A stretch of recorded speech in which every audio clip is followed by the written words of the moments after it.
Every moment of life, whether we notice it or not, the human body performs a quiet symphony of motion. Even now, as you rest and listen, it is easy to think of movement as something dramatic: a leap, a run, a stretch. Yet most of our existence is composed of smaller, gentler actions. The tilt of the head to listen more closely, the flex of a finger. These small gestures are sustained by an intricate harmony between bones, muscles, and nerves. To move, or even to remain still, the body must communicate with itself constantly, using impulses, tensions, and balances that unfold below the level of consciousness. Human posture and movement are so deeply integrated into our daily life that we rarely stop to appreciate their complexity. The act of standing upright, something that feels effortless, is actually a remarkable biological accomplishment. The human frame evolved over millions of years to bear the weight of our structure vertically, aligning the head, spine, and limbs in a delicate equilibrium that keeps us upright without collapsing. Our muscles, bones, and joints are arranged in such a way that gravity, that constant downward pull, becomes not a threat but a partner, an invisible force the body has learned to negotiate with. Consider the simple act of standing still. Yet, if we were to look closer, perhaps through the eyes of science, we would see that standing is a continuous and dynamic process. The ankles shift minutely forward and back. The calves and thighs contract and release in quiet coordination. The spine makes small corrections, like the mast of a ship swaying with the tide. Even the muscles of the neck and jaw engage subtly to maintain the head's balance over the shoulders. Instead, it hums with micro motions that maintain our posture, responding to gravity's every whisper. This ability to stand and move with grace begins in the skeleton, the framework of bone that supports and shapes the human form. The skeletal system provides the rigid architecture upon which all motion depends. Without it, our muscles would have nothing to pull against, and our movements would lack definition. Yet the skeleton alone cannot move. It is the combination of bones, joints, and the muscles that cross them, which gives rise to the flowing coordination that defines human movement. Each bone is connected to another by joints that allow motion while maintaining stability. Some joints, like those in the skull, are fixed, fused together to protect the delicate brain. Others, such as the hip and shoulder joints, are marvels of design ball and socket structures that allow rotation in multiple directions while bearing the weight of the body. Between every moving bone lies cartilage, smooth and resilient, preventing friction and absorbing impact. Within the joints, synovial fluid acts like oil in an engine, reducing wear and enabling smooth gliding. It is a silent partnership between form and function, one that operates seamlessly as long as balance is preserved. The muscles, in turn, are the living engines that animate the skeleton. Each muscle fiber contracts in response to an electrical signal sent through the nervous system. These contractions, often occurring in coordinated patterns, generate the force required to move or stabilize the body. When one muscle contracts, another lengthens to allow the motion to unfold with control and precision. This principle of opposition, called the agonist-antagonist relationship, keeps every action fluid and balanced. When you bend your arm, the biceps tighten while the triceps yield. Movement, then, is not merely the product of strength, but of harmony between opposites. But none of this would be possible without the nervous system, the master conductor of the body's symphony. Through an endless network of nerves, the brain gathers sensory information, interprets it, and sends commands to the muscles. Some of these actions are deliberate. We decide to reach for a cup or take a step. Others occur automatically, guided by reflex and habit. The simple act of maintaining balance, for instance, relies on a cascade of signals moving between the inner ear, the eyes, the muscles, and the spinal cord. It happens faster than thought, When a person begins to lose balance, perhaps from a shift in the ground or a momentary sway, receptors in the muscles and joints instantly detect the change. They send urgent messages through sensory nerves to the spinal cord and brain. In response, motor nerves trigger small, corrective contractions in the muscles, pulling the body back toward alignment before the individual even realizes what occurred. This is the quiet intelligence of the body, the wisdom of countless generations encoded in reflexes that protect and sustain us. In many ways, movement is memory. The way we walk, stand, or gesture is shaped by our anatomy but refined by learning. A baby, unsteady on its feet, spends months experimenting with balance, adjusting to the rhythm of gravity. Each tumble teaches the nervous system something new about stability and coordination. Over time, walking becomes effortless, a pattern etched into neural circuits so deeply that it feels innate. This learned coordination continues throughout life.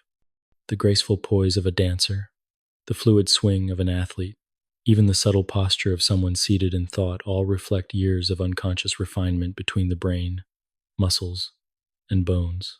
Posture, too, is more than simple alignment. It is the body's quiet dialogue with the world. Good posture allows the chest to open for easy breathing, the spine to distribute weight evenly, and the limbs to move freely. It minimizes strain on joints and muscles, conserving energy. Yet posture is also expressive, shaped by emotion and habit. A confident stance lifts the head and aligns the shoulders, while fatigue or sadness can curve the spine inward, drawing the body down. In this way, posture reveals both physical and emotional states, a mirror of the inner self made visible through form. When we walk, the miracle continues. Walking is a carefully timed sequence of falling and catching oneself. The body leans forward slightly, gravity begins to pull, and the leading leg swings ahead to prevent collapse. Muscles throughout the legs, hips, and torso engage in a rhythmic pattern that keeps the motion smooth and balanced. The feet act as sensors and shock absorbers, adjusting to each surface and transferring energy through arches designed to both flex and rebound. The arms swing naturally in opposition to the legs, not out of habit but as a means of balance, a subtle counterweight to the turning of the torso. Each step, though seemingly automatic, represents a sophisticated interplay between multiple systems acting in perfect coordination. It is easy to forget how extraordinary this is. Millions of years of evolution shaped the human body into an upright, walking organism, a creature that uses bipedal motion as its defining trait. Our distant ancestors once moved on all fours, their spines aligned horizontally, their hands and feet sharing the task of support. The transition to upright posture required radical changes: a reshaped pelvis to bear weight, a curved spine to absorb shock, longer legs for stride, and stronger gluteal muscles for propulsion. The skull tilted forward to balance over the spine, and the feet became broad platforms rather than grasping appendages. This transformation freed the hands for manipulation and expression for crafting, carrying, and communicating, and in doing so, altered the course of human existence. As we move through daily life, we rarely think about these systems working beneath awareness, yet each moment depends on their cooperation. The ability to stand, walk, or reach out is a silent masterpiece of biomechanics. It is the result of gravity and muscle tone, of sensory feedback and neural rhythm. Every heartbeat sends fresh energy through the bloodstream to sustain these actions. Every breath replenishes the oxygen that fuels each cell. The body, in its infinite subtlety, maintains equilibrium in a world that is constantly shifting beneath our feet. In this way, human posture and movement can be seen not just as mechanical processes but as forms of living balance. They are the physical expression of harmony between stability and motion, strength and grace, thought and instinct. Even now, as you listen, your body is participating in that harmony. The muscles of your neck and back support your posture. Your lungs rise gently, Your heart continues its measured rhythm, and the quiet intelligence of your nervous system watches over it all. Beneath stillness, there is motion. Beneath rest, there is life.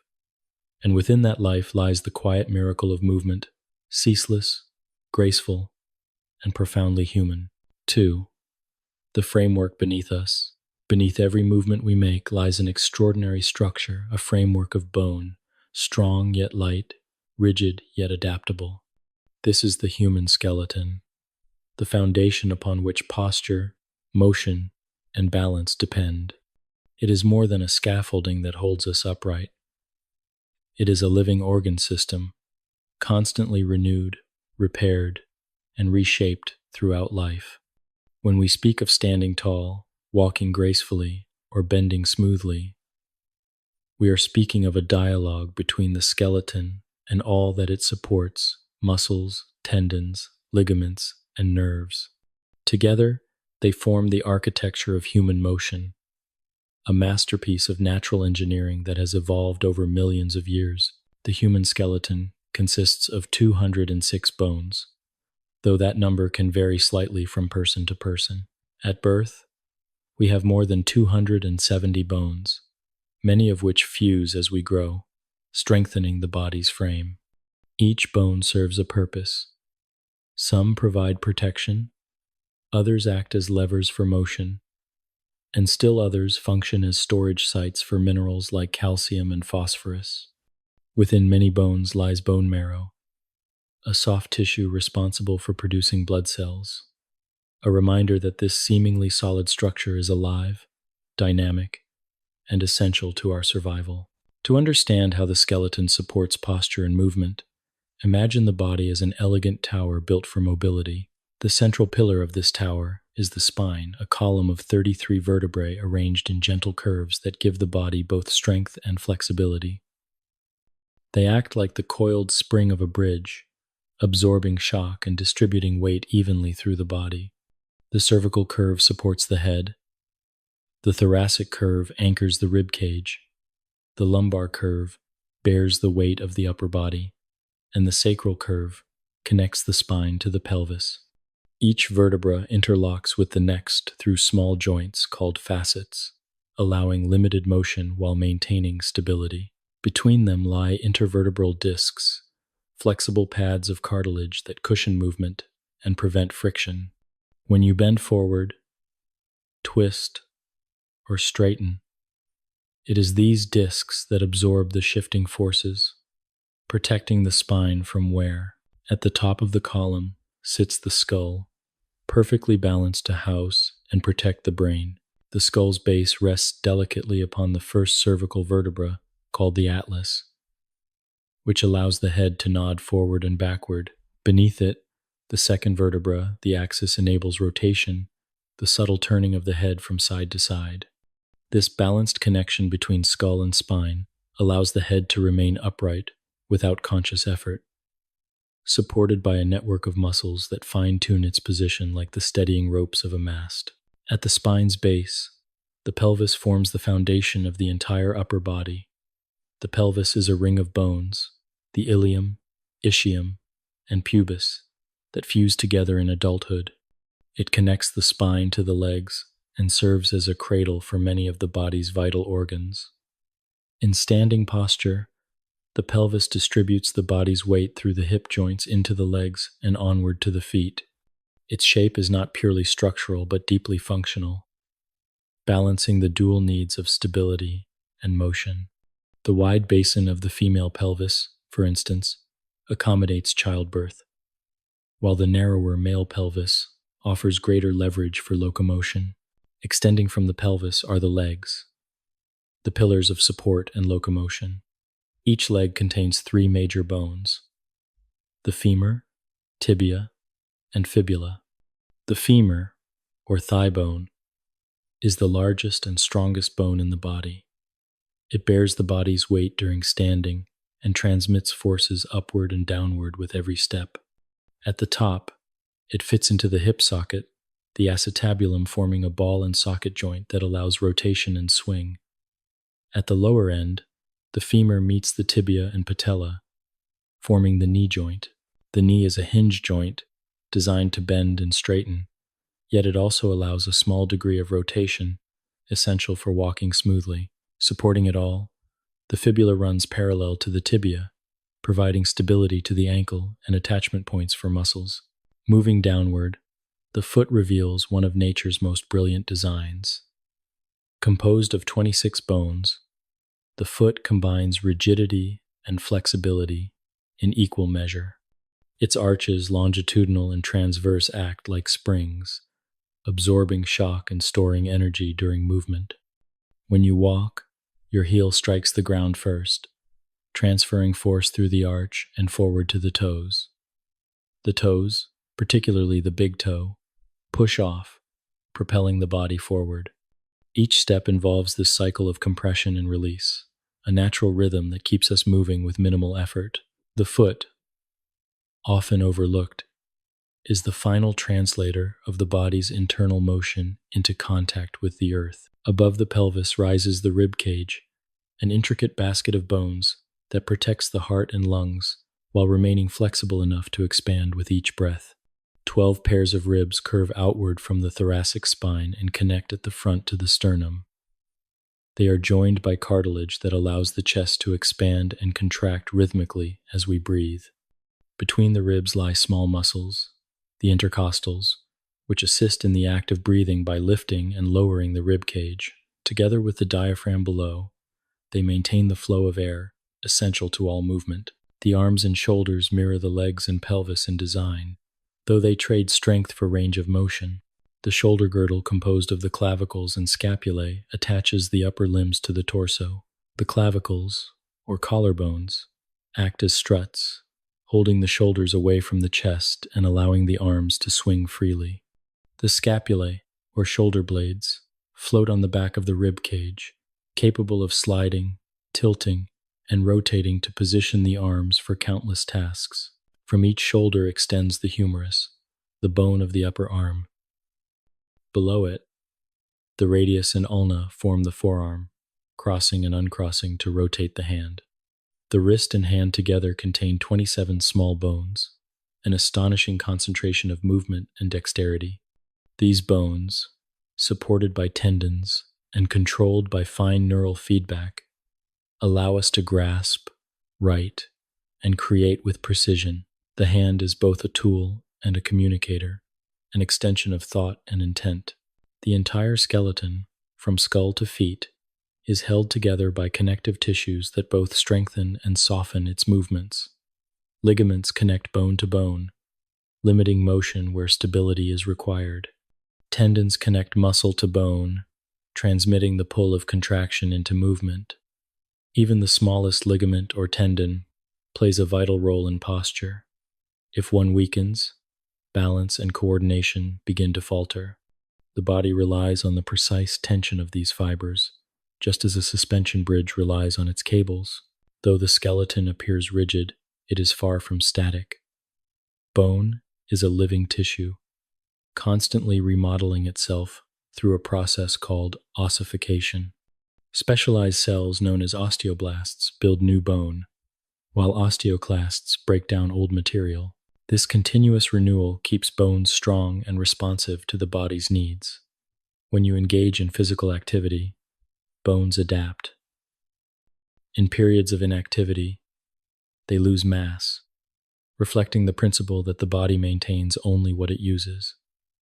Even the shape of bones changes subtly over time, molded by the forces of gravity and movement. The alignment of the skeleton determines posture. When the head balances easily atop the spine, when the shoulders rest naturally, and the pelvis tilts just enough to allow a neutral spine, the entire body functions with minimal strain. This alignment ensures that the forces of gravity travel smoothly through the joints to the ground. Poor posture disrupts this harmony.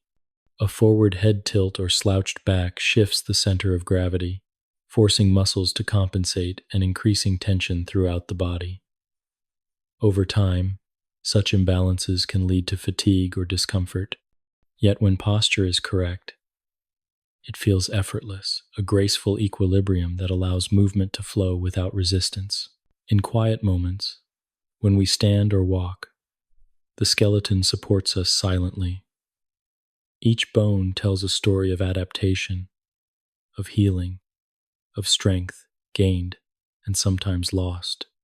Beneath the skin and muscle, beneath the pulse of the heart, the framework of bone gives us our form and our freedom. It is the architecture of motion and the foundation of all human grace. The framework beneath us is not merely physical, it is a symbol of balance and endurance. It holds us upright against gravity, allows us to move through space, and protects the fragile organs that give us life.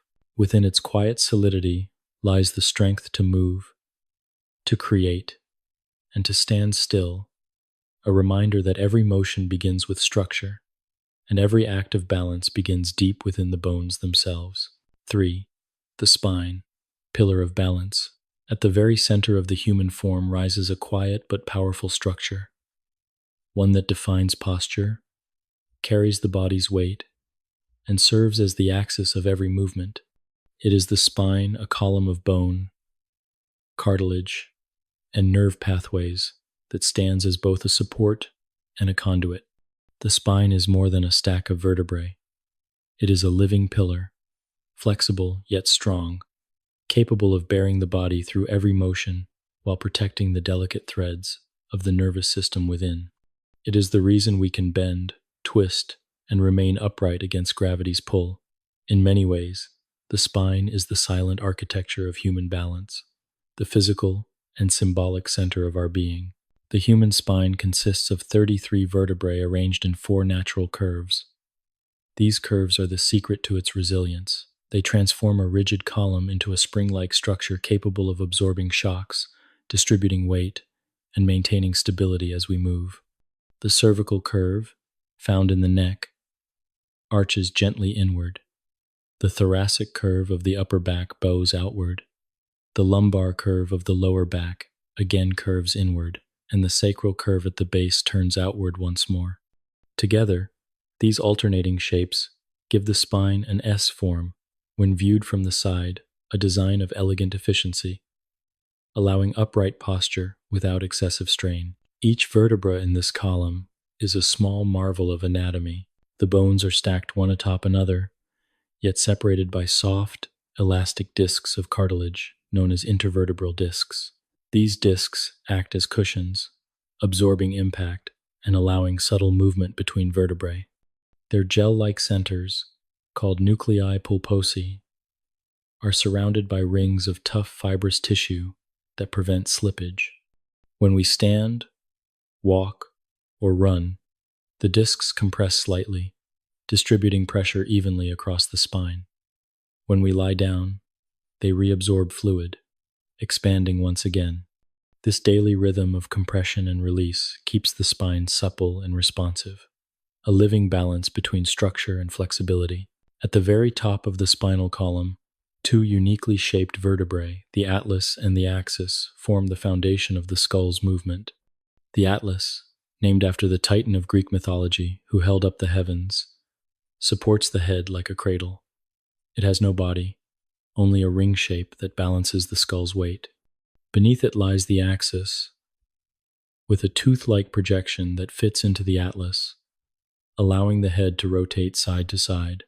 Every nod and turn of the head is guided by the gentle articulation of these 2 bones, supported by strong ligaments and delicate muscles that fine-tune position and balance. Descending the spine, the thoracic vertebrae form the anchor for the rib cage. These 12 vertebrae are less mobile, designed instead for stability and protection of the organs within the chest. Their limited movement ensures that the heart and lungs remain safe even as we twist or lean. Below them, the lumbar vertebrae, the largest and thickest, bear the greatest burden of body weight. They form the base of the lower back, a region crucial for posture and locomotion. The lumbar spine is strong, but it must also be flexible enough to allow bending and lifting. For this reason, its structure is both massive and intricate, a careful compromise between strength and mobility. At the base of the column, the vertebrae fuse to form the sacrum, a triangular bone that connects the spine to the pelvis. The sacrum fits neatly between the two hip bones, creating a solid foundation for the upper body. Beneath it lies the coccyx, or tailbone, the small remnant of our evolutionary ancestors. Though seemingly insignificant, the coccyx serves as an attachment point for muscles and ligaments that support the pelvic floor, a reminder that even the smallest bones contribute to the greater harmony of the body. Running through the center of this entire column is a hollow canal, the passageway for the spinal cord. This delicate bundle of nerves extends downward from the brain, carrying messages that control every voluntary and involuntary action. Protected by bone, membranes, and fluid, the spinal cord is the lifeline of sensation and movement. Tiny openings between vertebrae allow spinal nerves to branch outward, connecting the central nervous system to every part of the body. Through these pathways, the brain communicates with muscles, organs, and skin, coordinating the vast network of responses that make life possible. Every posture, every motion depends on the spine's ability to maintain both firmness and adaptability. When we stand upright, the weight of the head, arms, and torso travels downward through the spine's natural curves. These curves distribute the load evenly, preventing any single segment from bearing too much strain. When we move, the spine acts as a spring, bending and twisting within limits, absorbing shocks, and returning to its neutral alignment. The surrounding muscles, deep stabilizers, and surface movers work in harmony to support these actions. The erector spinae muscles run vertically along the back, keeping the spine erect, while smaller groups, such as the multifidus and rotatories, stabilize each individual vertebra, ensuring that motion remains smooth and controlled. In motion, the spine performs a subtle dance with gravity. During walking, it undulates gently, rotating slightly with each step to counterbalance the swing of the limbs. The pelvis tilts, the shoulders shift, and the spinal curves absorb the rhythmic impact of the feet on the ground. This interplay between motion and balance is constant, though rarely noticed. Only when something disturbs the equilibrium, fatigue, injury, or misalignment do we become aware of how much we depend on the spine's effortless coordination. The nervous system monitors this equilibrium continuously. Proprioceptors, sensory receptors within muscles and joints, feed information to the brain about the spine's position in space. If we begin to lean too far forward, the brain sends immediate corrective signals to contract the opposing muscles, pulling us back to center. This feedback loop is so fast and precise that balance adjustments occur before we consciously register them. Even in sleep, when the body lies still, the spine maintains its subtle curvature, supported by muscles that prevent strain. Postural alignment relies heavily on the spine's relationship with the pelvis and head. When these three structures are in harmony, the body can remain upright with minimal muscular effort. The head balances easily atop the cervical spine, the shoulders rest over the hips, and the pelvis tilts just enough to preserve the natural lumbar curve. In this position, the weight of the body flows downward through the vertebral column like water through a channel, evenly distributed and effortless. When misalignment occurs, perhaps from poor posture, prolonged sitting, or muscular imbalance, the curves exaggerate or flatten, and tension spreads throughout the body. Muscles must work harder to maintain equilibrium, often leading to discomfort or fatigue. Despite its strength, the spine's delicacy is evident in how easily its harmony can be disturbed. Repetitive strain, weak muscles, or sudden impact can compress the discs or strain the ligaments that hold the vertebrae together. Yet, even in its vulnerability, the spine remains astonishingly resilient. Given proper care, it heals, adapts, and strengthens in response to use. Gentle movement, balanced posture, and steady breathing all nourish the tissues around it, ensuring its vitality across a lifetime. Beyond its mechanical role, the spine carries deep symbolic meaning. Across cultures, it has been seen as the bridge between body and spirit, the axis that connects the earthly and the transcendent. Ancient traditions described energy centers, or chakras, aligned along its length, representing the flow of life force through the human form. Whether viewed scientifically or spiritually, the spine stands as the core of being, the structure that both grounds and uplifts. When we stand, the spine holds us upright against gravity's pull. When we move, it guides the flow of energy through our limbs. When we rest, it anchors us in stillness. Every breath we take, every turn of the head, every reach of the hand begins and ends with the spine. It is both the framework and the channel, the steadfast column that allows flexibility and the flexible one that provides strength. In the quiet rhythm of existence, the spine remains ever faithful, supporting, protecting, and balancing the human form. It is the pillar of life's movement, resilient, graceful, and profoundly alive. To feel it aligned and free is to experience a sense of harmony not just in the body, but in the self. And in that balance, one can sense the quiet wisdom of nature's design, the timeless strength that holds us steady between earth and sky. 4. Joints in motion. The architecture of movement. Every graceful motion, from the sweep of an arm to the gentle bend of a knee, depends on the intricate design of the body's joints. These are the living hinges and pivots that transform the rigid framework of bone into a structure capable of movement. Without joints, the skeleton would be a fixed scaffold, solid, protective, but lifeless. It is through the flexibility of joints that the human form becomes fluid, expressive, and adaptable. Each movement, no matter how small, relies on these remarkable connections, where bone meets bone, through a delicate balance of strength and mobility. The human body contains more than 200 joints, each perfectly shaped for its purpose.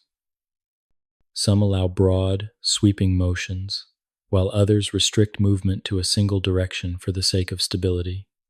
Each joint is an architectural compromise between freedom and control. Too much movement, and the structure would collapse. Too little, and it would be rigid, incapable of adaptation. The art of anatomy lies in this balance, the measured harmony that permits both strength and motion. At the heart of every joint lies contact between bones, but the meeting is never direct. To prevent friction and wear, the surfaces of bones are covered in smooth, glassy tissue known as articular cartilage. This cartilage is both firm and elastic, capable of bearing weight while reducing resistance. It allows bones to glide over one another with astonishing ease. In a healthy joint, the contact is so frictionless that even under magnification, the movement appears seamless, as though the bones float on a film of air. In truth, they float on something even more remarkable: synovial fluid, a clear, viscous liquid that lubricates and nourishes the joint. Synovial joints are the most common type in the human body, and they are the ones that give us our remarkable range of movement. These include the knees, hips, shoulders, elbows, wrists, and ankles, the major articulations that allow us to run, reach, and turn. Each synovial joint is enclosed within a capsule of connective tissue, forming a sealed environment. The inner lining of this capsule, called the synovial membrane, produces the fluid that maintains the joint's smoothness. The outer layer, made of fibrous tissue, provides strength and keeps the joint's components aligned. Surrounding these capsules are ligaments, the strong bands that connect bone to bone and restrict excessive motion, ensuring that joints move only within safe and natural limits. The shoulder, for example, demonstrates what happens when nature prioritizes mobility. Its ball and socket design allows the arm to move in almost every direction: up, down, forward, backward, and in full rotation. This freedom, however, comes at the cost of stability. The shallow socket of the shoulder means that the surrounding muscles and tendons must provide most of its support.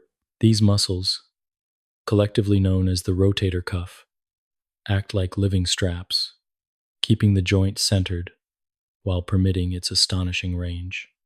In contrast, the hip, another ball and socket joint, sacrifices a small degree of flexibility for greater stability. Its deep socket, reinforced by strong ligaments and surrounded by thick muscle. This subtle difference in design between the shoulder and hip shows how form always follows function, movement balanced by control. Not all joints allow such freedom. The hinge joints, such as those in the elbows and knees, are designed for strength and precision. They permit motion in one plane, like the hinge of a door, allowing bending and straightening but preventing twisting that could cause injury. The knee, though appearing simple, is one of the most complex joints in the body. It joins the femur, tibia, and patella in a structure that must bear immense pressure during standing, walking, and running. Its stability comes from a web of ligaments, the anterior and posterior cruciate ligaments that cross within the joint, and the medial and lateral collateral ligaments on its sides. These cords of dense tissue hold the bones in alignment, allowing just enough motion for mobility while preventing dislocation. Beneath the patella, a layer of cartilage and a bursa filled with fluid reduce friction during bending. Every step we take is a quiet orchestration of these elements, a balance maintained through structure and motion.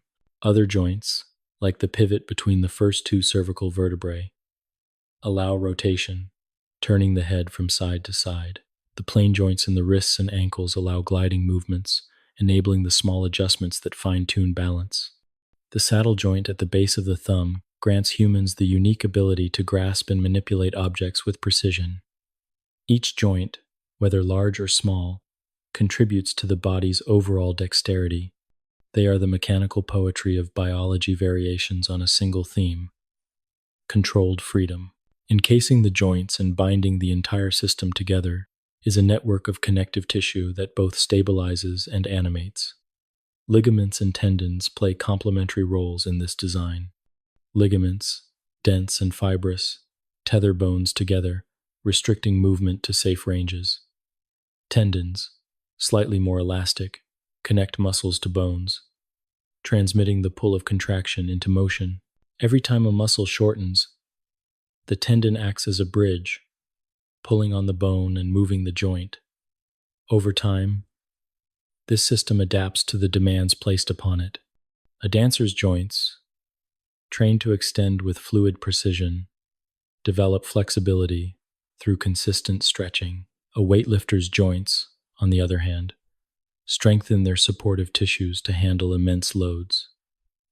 Surrounding each joint are small sacs called bursae, which act as cushions between tendons, muscles, and bones. These fluid-filled structures prevent friction in areas where movement is constant. They are the body's quiet protectors, absorbing the stress of repetitive motion. Without them, even the simplest gestures, lifting an arm, kneeling, or walking, would lead to wear and discomfort. When overused, bursae can become inflamed, reminding us that even nature's most refined designs require balance and care. Movement itself is never isolated to a single joint. Each motion recruits a chain of articulations, working in sequence. When we lift an object, the shoulder, elbow, wrist, and fingers cooperate in a smooth flow. When we walk, the hips, knees, and ankles coordinate in perfect timing, distributing weight and absorbing impact with each stride. The joints form a network of connected motion, where one action influences the next. Even the smallest misalignment in one joint can ripple upward or downward through the body, affecting posture and efficiency. This interconnectedness underscores how deeply the body depends on harmony among its parts. Over time, the joints reflect the story of our movement and our habits. Repetition strengthens some tissues while straining others. Prolonged stillness, such as hours spent sitting, deprives joints of the fluid circulation that keeps them nourished.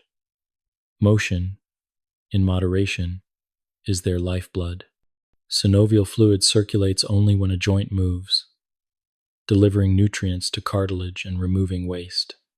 This is why gentle activity feels restorative. It keeps the architecture alive. The body was designed for movement, and the joints remind us of this truth. Even in stillness, the joints never truly rest. Micro adjustments continue quietly as we stand or sit. The spine shifts, the hips balance, the ankles flex minutely to preserve equilibrium. This constant, almost invisible motion keeps the joints supple and ready. It is a rhythm older than thought, encoded in the nervous system long before we learn to walk. Every time we reach, bend, or rise, that ancient intelligence awakens. The design of joints is a lesson in harmony.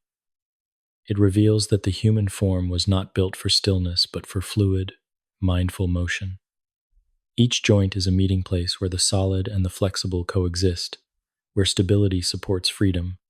They are the architecture of living motion, the quiet genius of nature, made visible in every step, gesture, and breath. In the end, the joints remind us that movement is not an act of force, but of cooperation. Bone, cartilage, muscle. Through them, the body finds its rhythm, the balance between rest and activity, effort and ease. Within their silent workings lies the secret of all graceful movement, a design so refined, so effortless, that we seldom notice it until it falters. And yet, it is through these humble connections that we experience freedom, the simple, beautiful freedom to move. 5. Muscles, the living motors. Beneath the skin, beneath the quiet rhythm of breath, lies a living landscape of motion, a complex network of tissues that pull, stretch, and contract in endless patterns of coordination. These are the muscles, the engines of the human body, silently working to sustain every movement and every posture. They are what give life to the still structure of bone and allow the joints to glide and the limbs to express intention. Without them, the skeleton would be motionless, a framework waiting to be animated. Muscles are the instruments through which the nervous system transforms thought into action, will into movement, and life into graceful flow. There are more than 600 skeletal muscles in the human body, each one designed for a specific purpose. Some are large and powerful, responsible for gross movements such as walking, running, or lifting. Others are small and precise, controlling the subtle motions of the eyes, the fingers, or the lips. Together, they form a network that wraps around the skeleton like a living fabric, layered and interwoven with tendons, nerves, and blood vessels. Each muscle operates in harmony with others, contributing to the symphony of motion that defines human life. Every muscle fiber is a microcosm of strength and precision.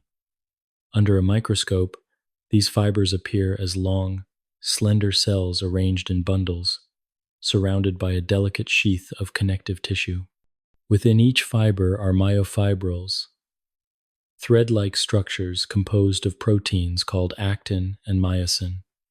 These proteins are the machinery of contraction. When a muscle receives a signal from a nerve, a cascade of chemical reactions begins within the cell, allowing the myosin filaments to pull on the actin filaments. This process, known as the sliding filament mechanism, shortens the muscle, generating tension and movement. It is a process repeated billions of times a day within every person, invisible yet essential, the quiet heartbeat of motion. Muscles do not act in isolation. They work in pairs and groups, their roles alternating between contraction and relaxation.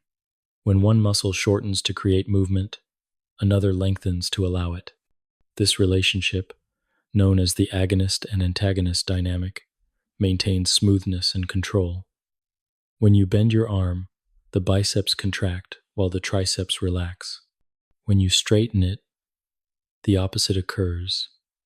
Around every joint, this pattern repeats, ensuring that movement remains coordinated rather than chaotic. Beyond these paired actions, stabilizing muscles, called synergists, hold the body steady, allowing primary movers to work efficiently. Even the smallest gesture involves dozens of muscles cooperating in perfect balance. At rest, muscles appear soft and pliable, but within them lies immense potential energy. This energy is drawn from the conversion of nutrients into adenosine triphosphate, or ATP, the molecule that fuels contraction. The body maintains a constant supply of ATP through processes involving oxygen and glucose, as well as stored forms of energy like glycogen and creatine phosphate.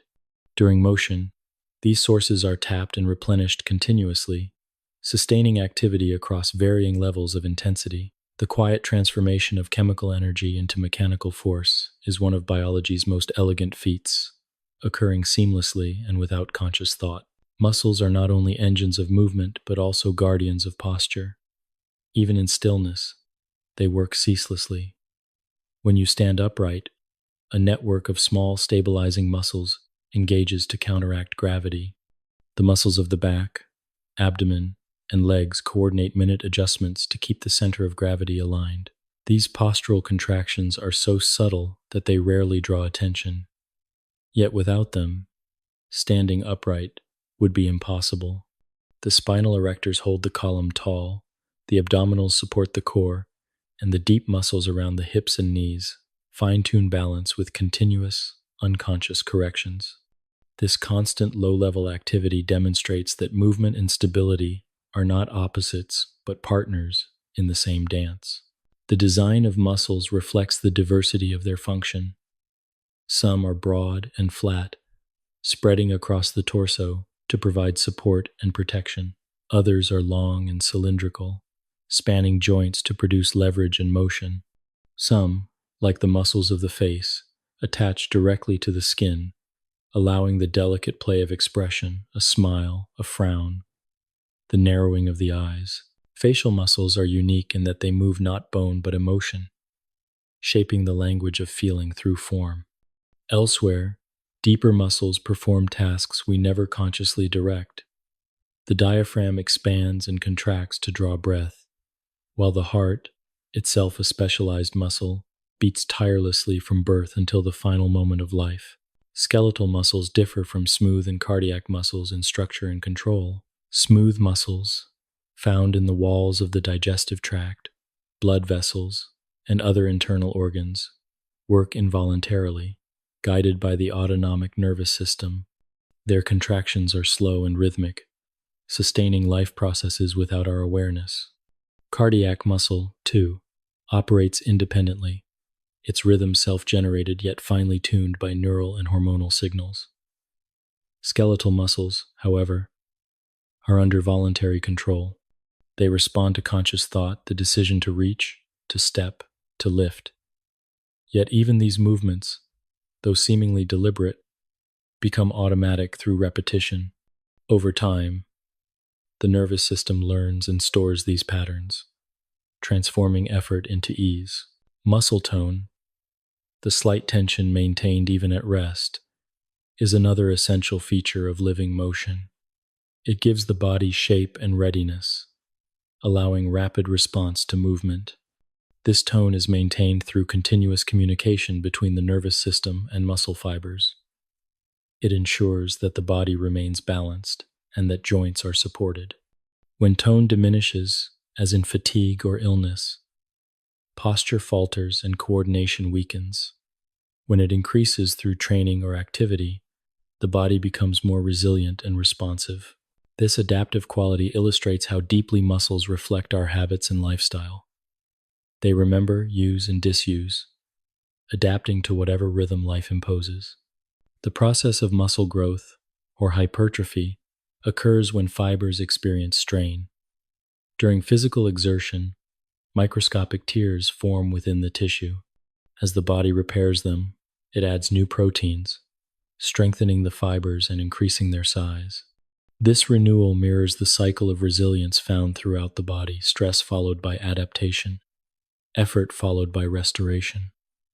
Regular movement maintains this balance, while prolonged inactivity reverses it. Without use, muscles begin to atrophy, shrinking as the body conserves energy.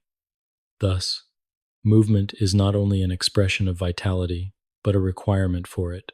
Beyond their mechanical and metabolic functions, muscles carry an emotional dimension. They are responsive not only to physical demands, but also to mental and emotional states. Stress can manifest as tight shoulders or a clenched jaw, while relaxation brings softness and ease. This mind-body connection reveals that muscles are not mere instruments of motion. They are also the vessels through which we experience tension, release, and rest. Ancient traditions recognize this interplay, viewing the body as a reflection of the mind's condition. Modern science now echoes that understanding, acknowledging the profound ways in which emotional well-being shapes muscular health and vice versa. Every gesture, every expression of movement is made possible by the coordination of these living motors. They allow us to reach outward, to embrace, to explore, to create. They anchor us to the earth even as they give us the means to rise from it. Their strength supports not only the physical body, but also the experiences that define being alive. In the gentle flex of a hand, the steady rhythm of a stride, or the rise and fall of the chest with each breath, the muscles carry the essence of life in motion. To observe them at work is to witness a kind of quiet intelligence, a system that responds instantly to need, that repairs itself when strained, and that communicates seamlessly with the nervous system to maintain balance and form. Even in sleep, when the body rests, certain muscles continue their gentle vigilance, keeping air flowing, the heart beating, and the posture soft yet supported. The muscles are nature's most eloquent example of strength in motion, adaptable, enduring, and expressive. They remind us that movement is not simply physical. It is a dialogue between energy and awareness, between effort and grace. Beneath every action lies their silent labor, converting breath and nourishment into motion, shaping the human experience one contraction at a time. They are the living motors of the body, ceaseless in purpose, and infinite in their capacity to bring stillness into life and life into motion. 6. The core, center of gravity and stability.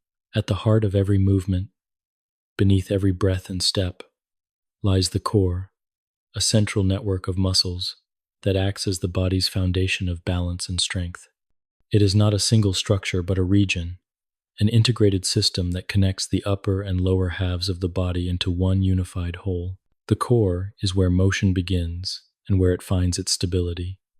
It anchors the spine, supports posture, and allows the limbs to move freely and efficiently. When the core is engaged, movement becomes smooth and graceful. When it is weak or imbalanced, motion falters, and even simple acts like standing or bending can feel uncertain. The core is both the physical and symbolic center of the human body, a quiet source of strength that holds everything together. The human core extends beyond the visible muscles of the abdomen.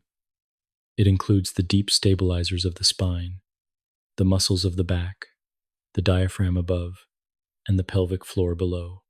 Together, these structures form a living cylinder that encloses and protects the body's vital organs while maintaining equilibrium. Imagine this central region as a column of pressure and control. Every time we move, lift, or breathe, this column adjusts, compresses, or expands to stabilize the body against gravity. Even sitting upright requires the constant interplay of these muscles, working in harmony to keep the spine aligned and the body balanced. At its deepest level, the core is built upon the muscles that lie closest to the spine. Among them are the transverse abdominis, multifidus, and internal obliques.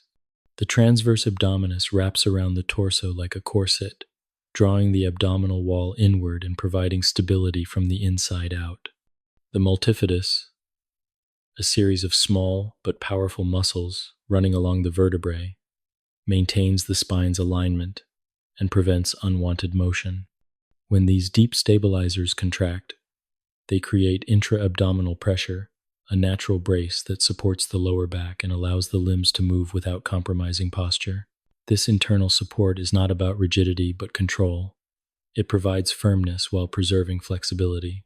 Above this system sits the diaphragm, a dome-shaped sheet of muscle separating the chest from the abdomen. Though it is best known for its role in breathing, the diaphragm is also central to core function. When it contracts during inhalation, it descends, increasing the pressure within the abdominal cavity. This pressure works with the other core muscles to stabilize the spine. Breathing and posture are thus intimately connected. A deep, relaxed breath supports balance, while shallow or strained breathing weakens stability. The rhythm of the diaphragm mirrors the rhythm of life itself, a quiet rise and fall that sustains both motion and stillness. Below the abdominal cavity lies the pelvic floor, a group of muscles that form the base of the core. These muscles span the bottom of the pelvis like a hammock, supporting the organs above and playing a vital role in maintaining continence and stability. During movement, the pelvic floor works in coordination with the diaphragm and abdominal muscles, subtly adjusting tension to control pressure within the core. This unseen foundation contributes to balance, posture, and even the health of the spine. Together, the diaphragm, abdominal wall, back muscles, and pelvic floor create an internal network of support, a natural brace that replaces the need for any external rigidity. The outer layers of the core, the rectus abdominis, external obliques, and erector spinae, provide movement and visible strength. The rectus abdominis, often referred to as the six-pack, flexes the spine and assists in forward bending. The obliques twist and side bend the torso, giving the body rotational power and control. The erector spinae, running along the back, extend the spine and maintain upright posture.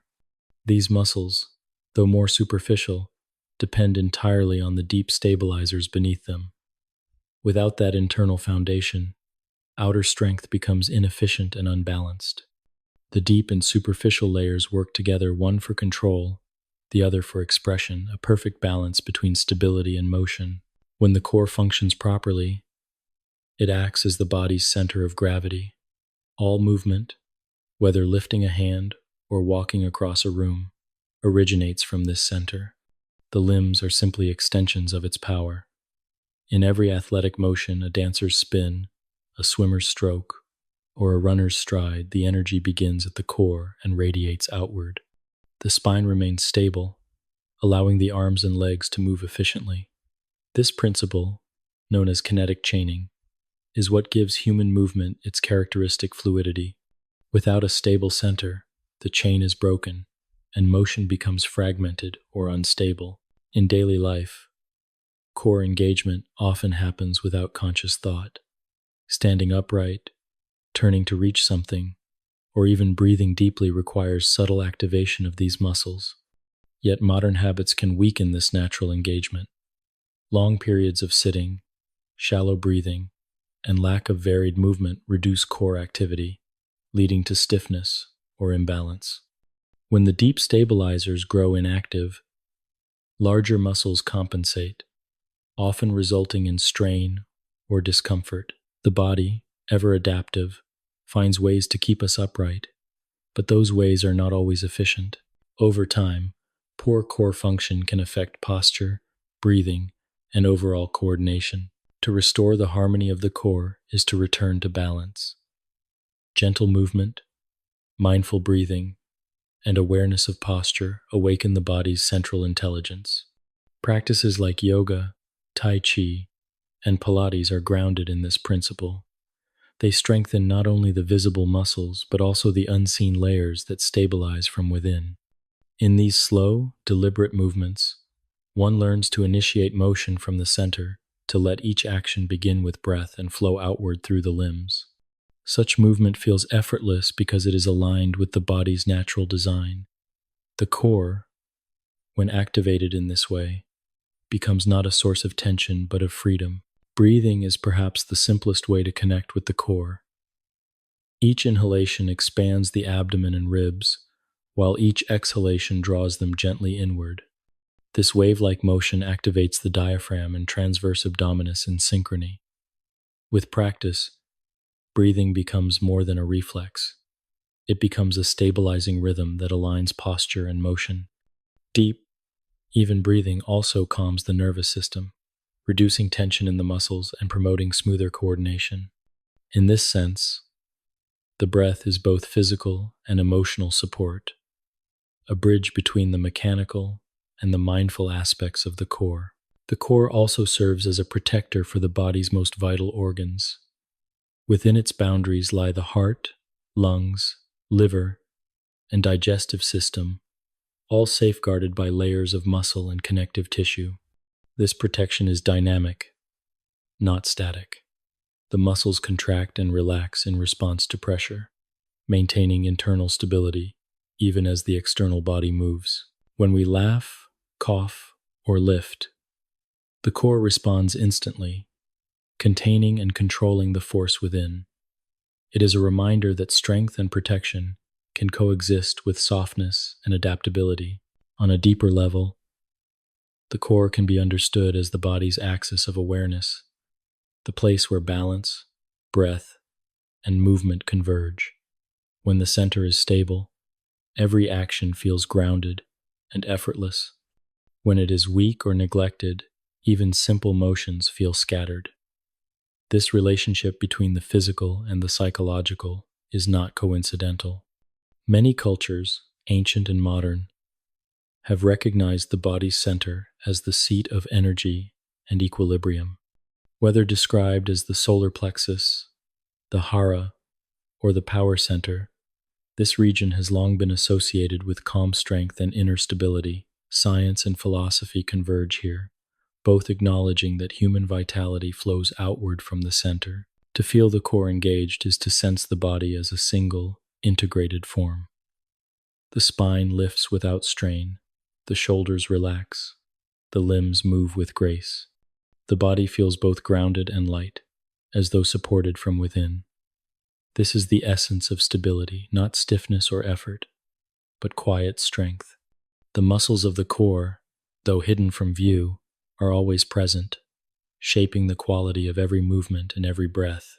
In stillness, they hold us upright. In motion, they guide the flow of energy.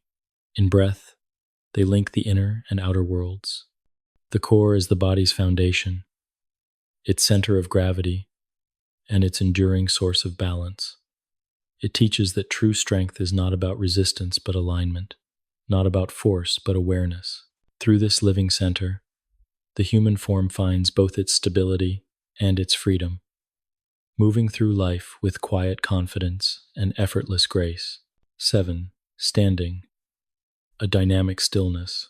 To stand upright may appear to be the simplest of actions, yet it is one of the body's most intricate accomplishments.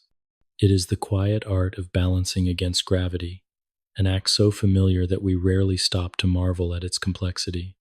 To stand is to defy collapse, to hold the body's weight in harmonious alignment, sustained by an endless conversation between bones, muscles, and nerves. Beneath the surface calm of stillness lies a world of subtle motion, a dance of micro-adjustments that keeps us poised and balanced, moment by moment. This is the paradox of standing. It is stillness that moves, an ever-living equilibrium maintained through constant dialogue within the body. The ability to stand upright distinguishes the human form from most other creatures. Evolution shaped the human skeleton for bipedalism, sculpting the spine, pelvis, and legs to support vertical posture. The curves of the spine distribute weight like an elegant suspension bridge. The pelvis forms a stable foundation, and the long bones of the legs act as pillars bearing the load. Yet structure alone cannot hold us upright. It is through the continuous cooperation of muscles and the vigilant supervision of the nervous system that we remain standing without falling. Every moment we are on our feet, gravity seeks to pull us down, and our body responds in kind, an unending negotiation that we perform without awareness. In true stillness, the body is never motionless. Even when we think we are standing perfectly still, there are invisible waves of movement passing through us. The ankles shift imperceptibly to maintain balance. The knees soften to absorb subtle changes. The hips and spine adjust like the trunk of a tree swaying in a breeze. This constant motion is essential. It prevents rigidity and circulates blood through the muscles. Sensors within the muscles and joints, called proprioceptors, send continuous feedback to the brain about the body's position. The brain interprets this information and sends corrective signals back through the nerves to the muscles, creating an automatic cycle of adjustment. Without these microscopic corrections, balance would be lost within seconds. At the foundation of standing is the foot, a marvel of biological engineering. Each foot contains 26 bones and over 100 muscles, tendons, and ligaments, all arranged to create arches that bear and distribute weight. The arches act like springs, compressing slightly under load and releasing energy as we shift or move. The toes spread gently, sensing the surface beneath us and providing stability. Small adjustments in the foot ripple upward through the entire body, influencing the knees, hips, and spine. When the feet are aligned and grounded, the rest of the body follows naturally. When they are misaligned or tense, the entire posture feels unsteady. Thus, standing begins from the ground, from the contact between the body and the earth. From this base, the alignment of the body rises like the structure of a column. The knees remain soft, never locked, allowing the legs to act as living supports rather than rigid posts. The pelvis tilts slightly, positioning the spine so that its curves are balanced and free of strain. The abdominal muscles engage just enough to support the lower back, while the chest opens without tension. The shoulders rest gently over the hips, and the head balances atop the spine. When the alignment is right, standing feels effortless, as though the body is suspended rather than held up. It is a sensation of lightness, a quiet equilibrium in which gravity and muscular energy are perfectly balanced. This equilibrium is not merely mechanical, it is also deeply neurological. Standing upright requires constant communication between three sensory systems: the vestibular system in the inner ear, which provides orientation through sight, and proprioception, the body's internal sense of where it is in space. These three systems work together seamlessly, allowing us to adjust posture automatically. If one system falters, for example, if we close our eyes or stand on an uneven surface, the others must compensate. The body sways more, and the core muscles engage more actively. This is why balance exercises often involve removing one of these inputs, training the body to rely on its deeper sense of stability. The muscles that sustain standing are mostly postural, designed for endurance rather than force. They can remain active for long periods without fatigue. In the lower body, the calves, quadriceps, and gluteal muscles support weight and maintain extension at the hips and knees. In the upper body, the spinal extensors keep the trunk erect, while the deep abdominal muscles stabilize the core. The neck muscles balance the head, continuously adjusting to its position. Each of these groups works in quiet coordination, contracting just enough to prevent collapse, but relaxing enough to allow ease. When one set of muscles tightens excessively or weakens through disuse, posture becomes distorted. To stand well is to cultivate awareness. In mindful stillness, one can sense the body's natural sway, the subtle play of balance that is always present. Standing meditation in many traditions emphasizes this awareness. The practitioner becomes conscious of weight distribution through the feet, the rise of the spine, and the flow of breath that supports posture. Over time, this awareness transforms standing from a passive act into an experience of grounding and presence. The body learns to align effortlessly, and the mind becomes calm, reflecting the quiet stability of the stance. This meditative stillness reveals that standing is not about holding the body rigid, but about allowing balance to emerge naturally through relaxation and alignment. Standing also serves as a bridge between stillness and motion. Every step, every movement begins from a standing posture. The transition from standing to walking or bending is simply an extension of balance in motion. When the body's center of gravity is well aligned, movement flows easily. When it is off-center, motion becomes inefficient and tiring. This is why dancers, martial artists, and athletes devote so much attention to their stance. A stable standing position provides the foundation from which power, grace, and precision arise. It is not an accident that many ancient disciplines from yoga to Tai Chi begin with the mastery of standing. Even in rest, standing affects the mind. When we stand upright, the chest opens, allowing fuller breaths, while the head's alignment encourages alertness. This posture fosters confidence and clarity. Conversely, slouching or collapsing inward can dampen mood and energy. The relationship between posture and emotion is bidirectional. The body reflects the state of the mind, and the mind, in turn, responds to the body's shape. Standing tall, breathing deeply, and aligning the body can subtly shift perception, bringing calm strength to the moment. This gentle awareness of posture becomes a form of inner balance, an emotional stability that mirrors the physical one. Over time, standing teaches the body endurance and the mind patience. Sometimes, it is found in stillness, in the ability to remain poised and balanced amid the constant pull of gravity and life itself. Standing is an act of quiet resistance to collapse, a declaration of presence. It is how we meet the world physically and symbolically, rooted yet upright, grounded yet open. In those quiet moments when we pause, waiting, listening, or reflecting, the body's subtle intelligence continues its work beneath awareness. The feet adjust, the spine lifts, the muscles hum softly with energy. We stand, alive and aware, suspended between the pull of the earth and the lift of the sky. This dynamic stillness, this poised equilibrium, is one of the body's purest expressions of grace. To stand well is to inhabit balance, to feel the gentle flow of stability that underlies all motion. It is to know, in the simplest and most profound way, the harmony of being upright in a world that is always moving. 8. Walking. A controlled fall forward. To walk is to perform one of the most natural acts of life, yet few of us ever pause to consider its quiet complexity. Every step we take is an orchestration of precision and rhythm, a sequence so familiar it feels effortless. But in truth, it is a masterwork of coordination.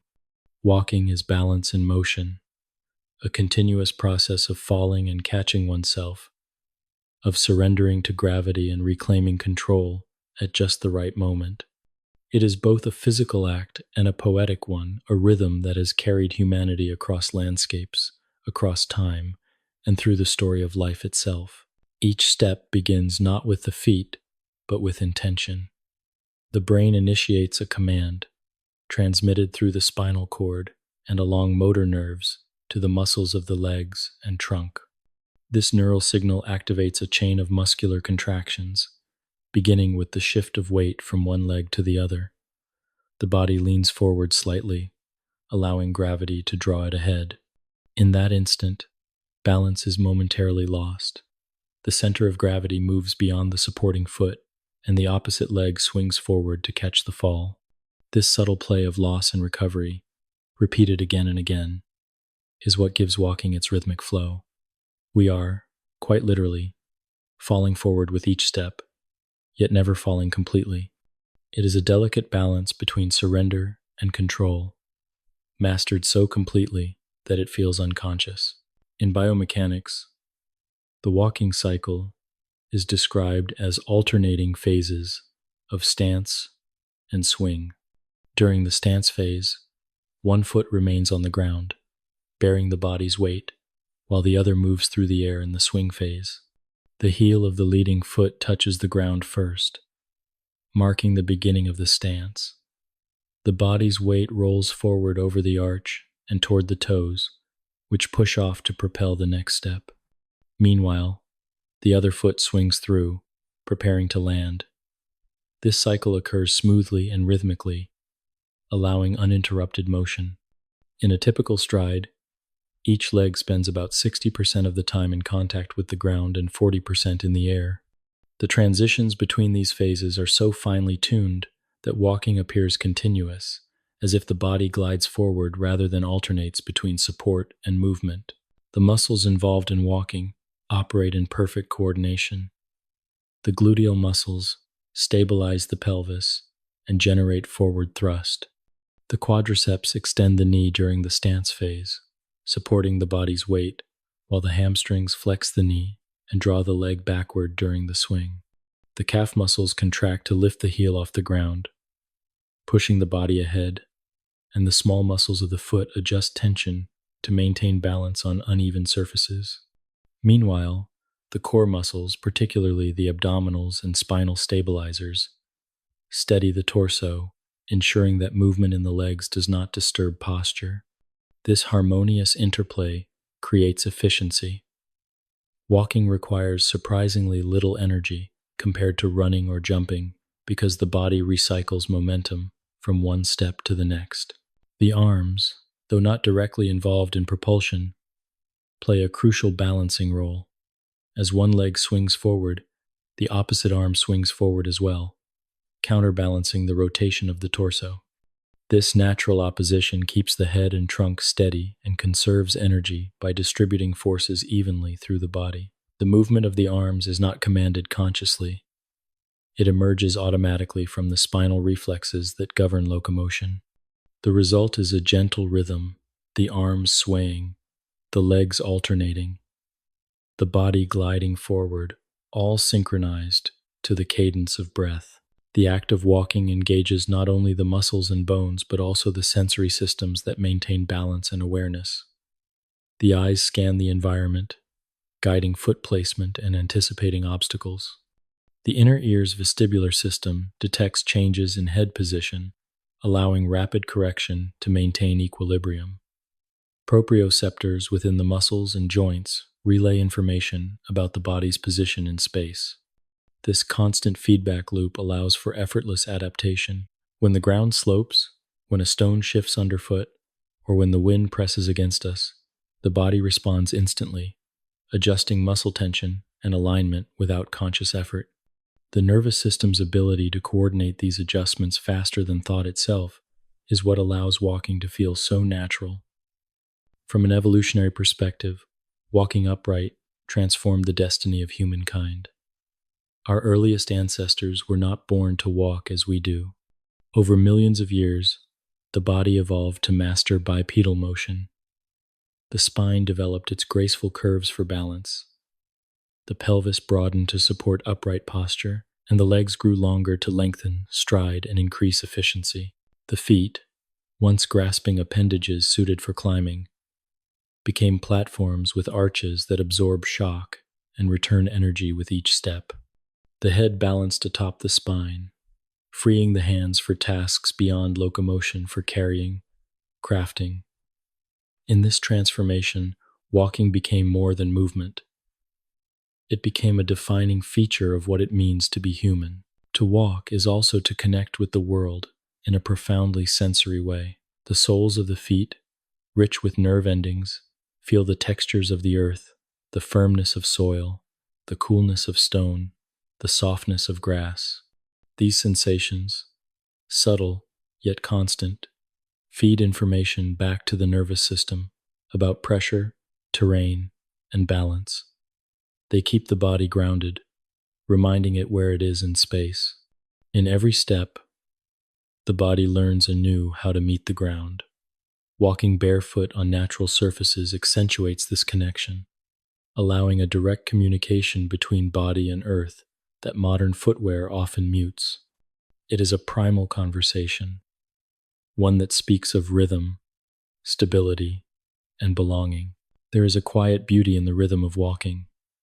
It is a rhythm that resonates with the natural pace of the heart and the flow of the breath.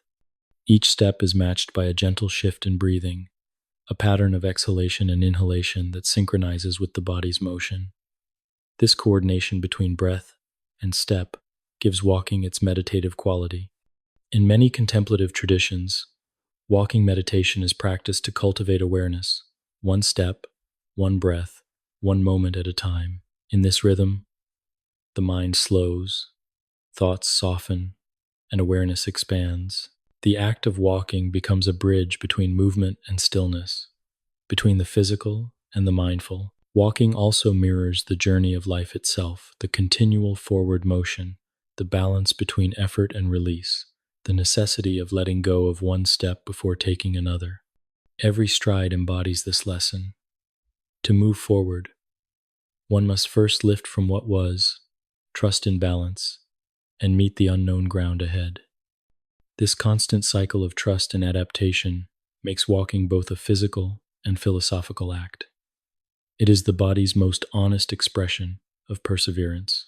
In daily life, we walk countless steps without thinking, yet every one of them is a masterpiece of control and grace. The foot lands, the muscles engage, the spine aligns, and balance is restored, all in the blink of an eye. Even when distracted, the body performs this sequence flawlessly, guided by millions of years of refinement.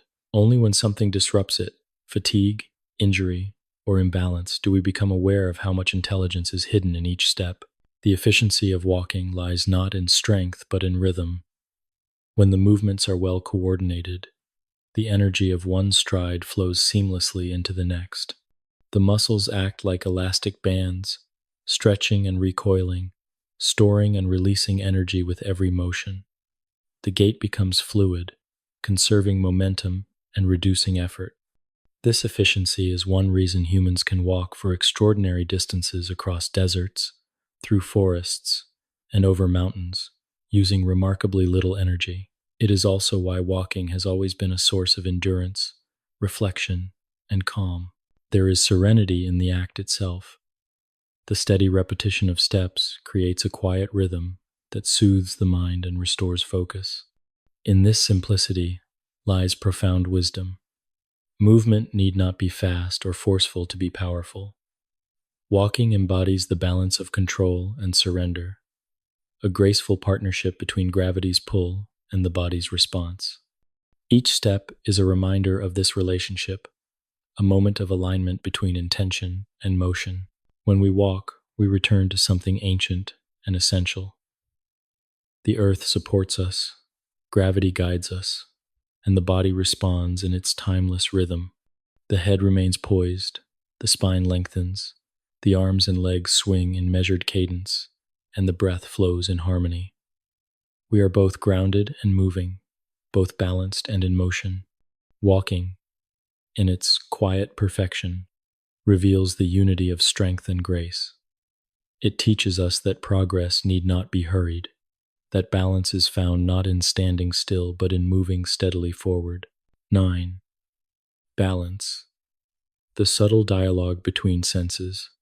Balance is the quiet foundation upon which all movement rests.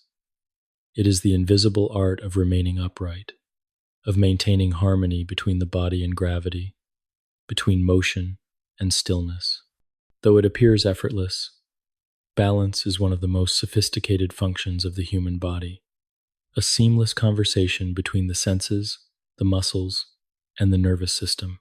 From the moment we first stand as children to the steady grace of adulthood, balance guides every gesture, every step, every breath. It is not a single action, but a constant process, a subtle dialogue that continues without pause, even in sleep. To understand balance is to understand the way the body perceives itself in space. 3 major systems work together to sustain equilibrium: the vestibular system within the inner ear, the visual system of the eyes, and the proprioceptive system within the muscles, joints, and skin. Each gathers information, sends it to the brain, and adjusts the body accordingly. When these systems communicate in harmony, balance feels natural and secure. When one falters, the others must adapt, sharpening their awareness to maintain stability. This collaboration reveals how deeply interconnected the human body is, a living network of senses unified by the purpose of keeping us upright and poised. The vestibular system, hidden deep within the bones of the skull, is the body's internal compass. Inside each ear are delicate structures filled with fluid and tiny hair-like receptors. These semicircular canals detect rotational movements of the head, while small otolith organs sense linear motion and the pull of gravity. When you turn, tilt, or move, the fluid within these canals shifts, bending the receptors and sending precise information to the brain about the direction and speed of your motion. This inner ear system tells you whether you are standing still, bending forward, or spinning, even in darkness, when your eyes cannot help. Without it, the world would seem to whirl around you with every movement, and the simple act of standing would become disorienting. The visual system provides another essential layer of information. The eyes continuously scan the environment, aligning the body with the horizon and providing orientation within space. Even subtle visual cues, such as the tilt of a room or the movement of nearby objects, influence the body's balance. When we walk, our eyes anticipate the path ahead, guiding our steps before our feet touch the ground. Yet vision can also mislead, as when we stand still but watch something moving rapidly, causing a fleeting sensation of motion. This shows how powerfully vision contributes to the brain's perception of equilibrium. When the eyes and the inner ear disagree, as they sometimes do, the brain must reconcile the difference to restore balance. The third system, proprioception, is perhaps the most subtle yet deeply rooted. It is the sense of body awareness, the ability to know the position of each limb, the angle of each joint, and the tension of each muscle without needing to look. Proprioceptive receptors lie within the muscles, tendons, and joints, constantly sending feedback to the nervous system. They inform the brain that the knees are slightly bent, that the feet press evenly on the ground, that the head tilts just a fraction to one side. This constant stream of sensory data forms the body's internal map, allowing it to adjust posture instinctively. If we close our eyes and raise an arm, we know its position not through sight but through this inner awareness. It is proprioception that allows a dancer to spin with eyes closed, or a person to walk through darkness without stumbling. These three systems, vestibular, visual, and proprioceptive, converge within the brainstem and cerebellum, regions that process sensory information and coordinate muscle responses. The cerebellum, in particular, it predicts how much correction is needed when the body sways, ensuring smooth adjustments rather than abrupt reactions. This neural harmony unfolds in fractions of a second. If you begin to lose balance, muscles throughout the legs, hips, and torso respond instantly, tightening or relaxing to restore alignment. The efficiency of this system is remarkable. It operates far below conscious thought, allowing us to focus on the world rather than the mechanics of remaining upright. Even in apparent stillness, balance is alive. When standing, the body sways slightly, like a tree shifting in the wind. This gentle movement, known as postural sway, keeps the muscles active and the nervous system alert. The feet sense the changing pressure beneath them, the ankles adjust, and the core muscles engage subtly to keep the center of gravity aligned over the base of support.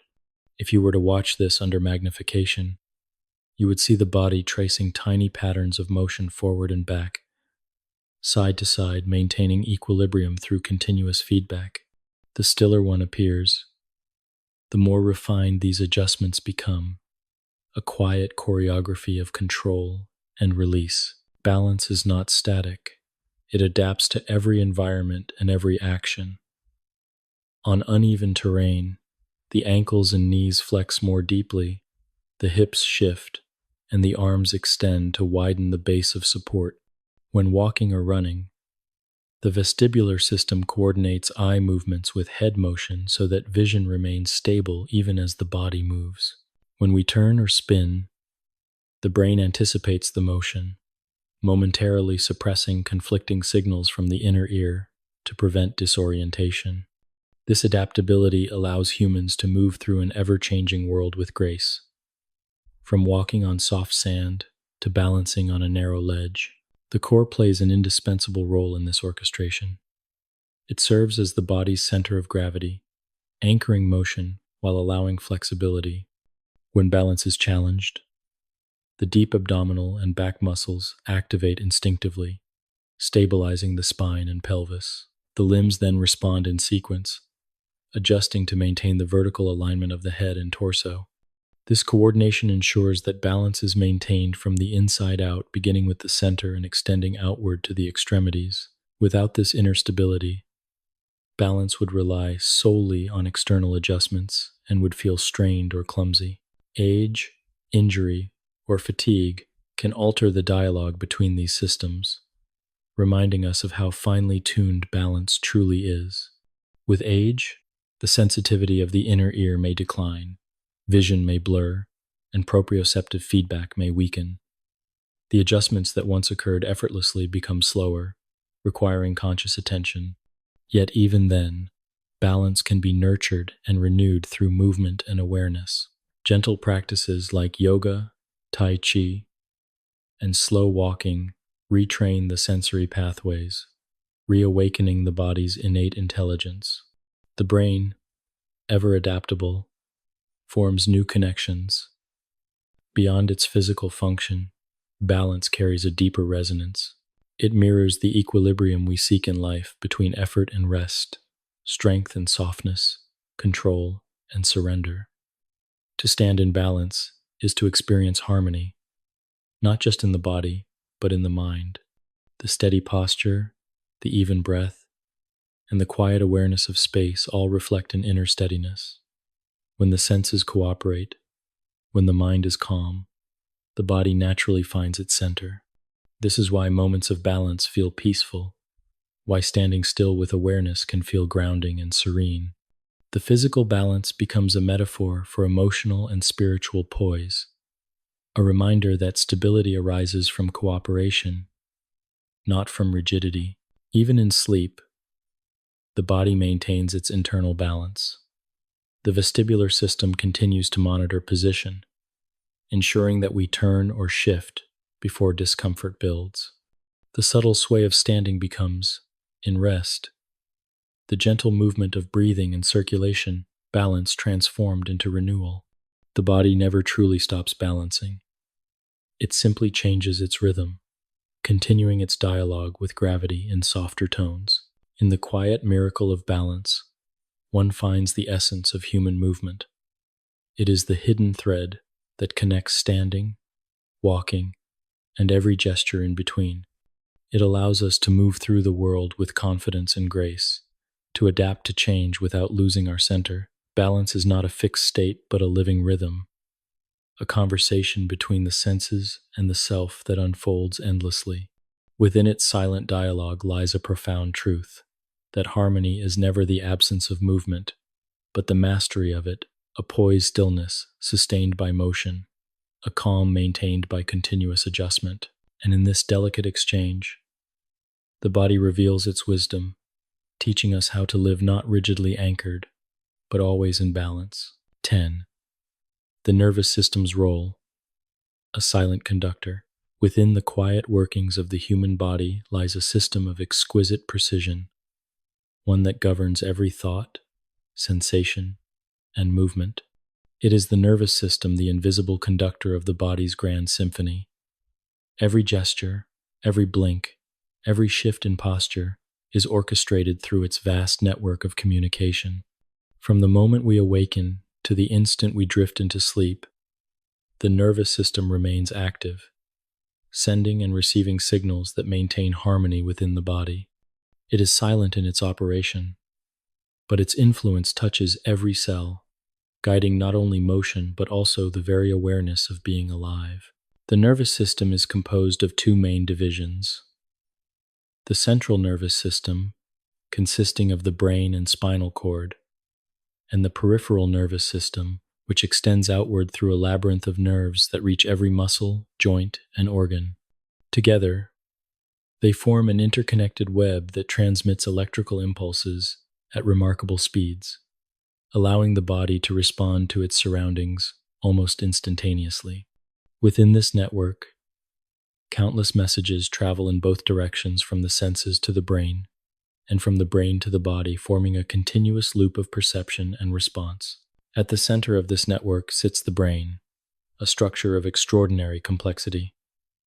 Deep within its folds, billions of neurons communicate through tiny electrical discharges, each one influencing countless others in an intricate dance of activity.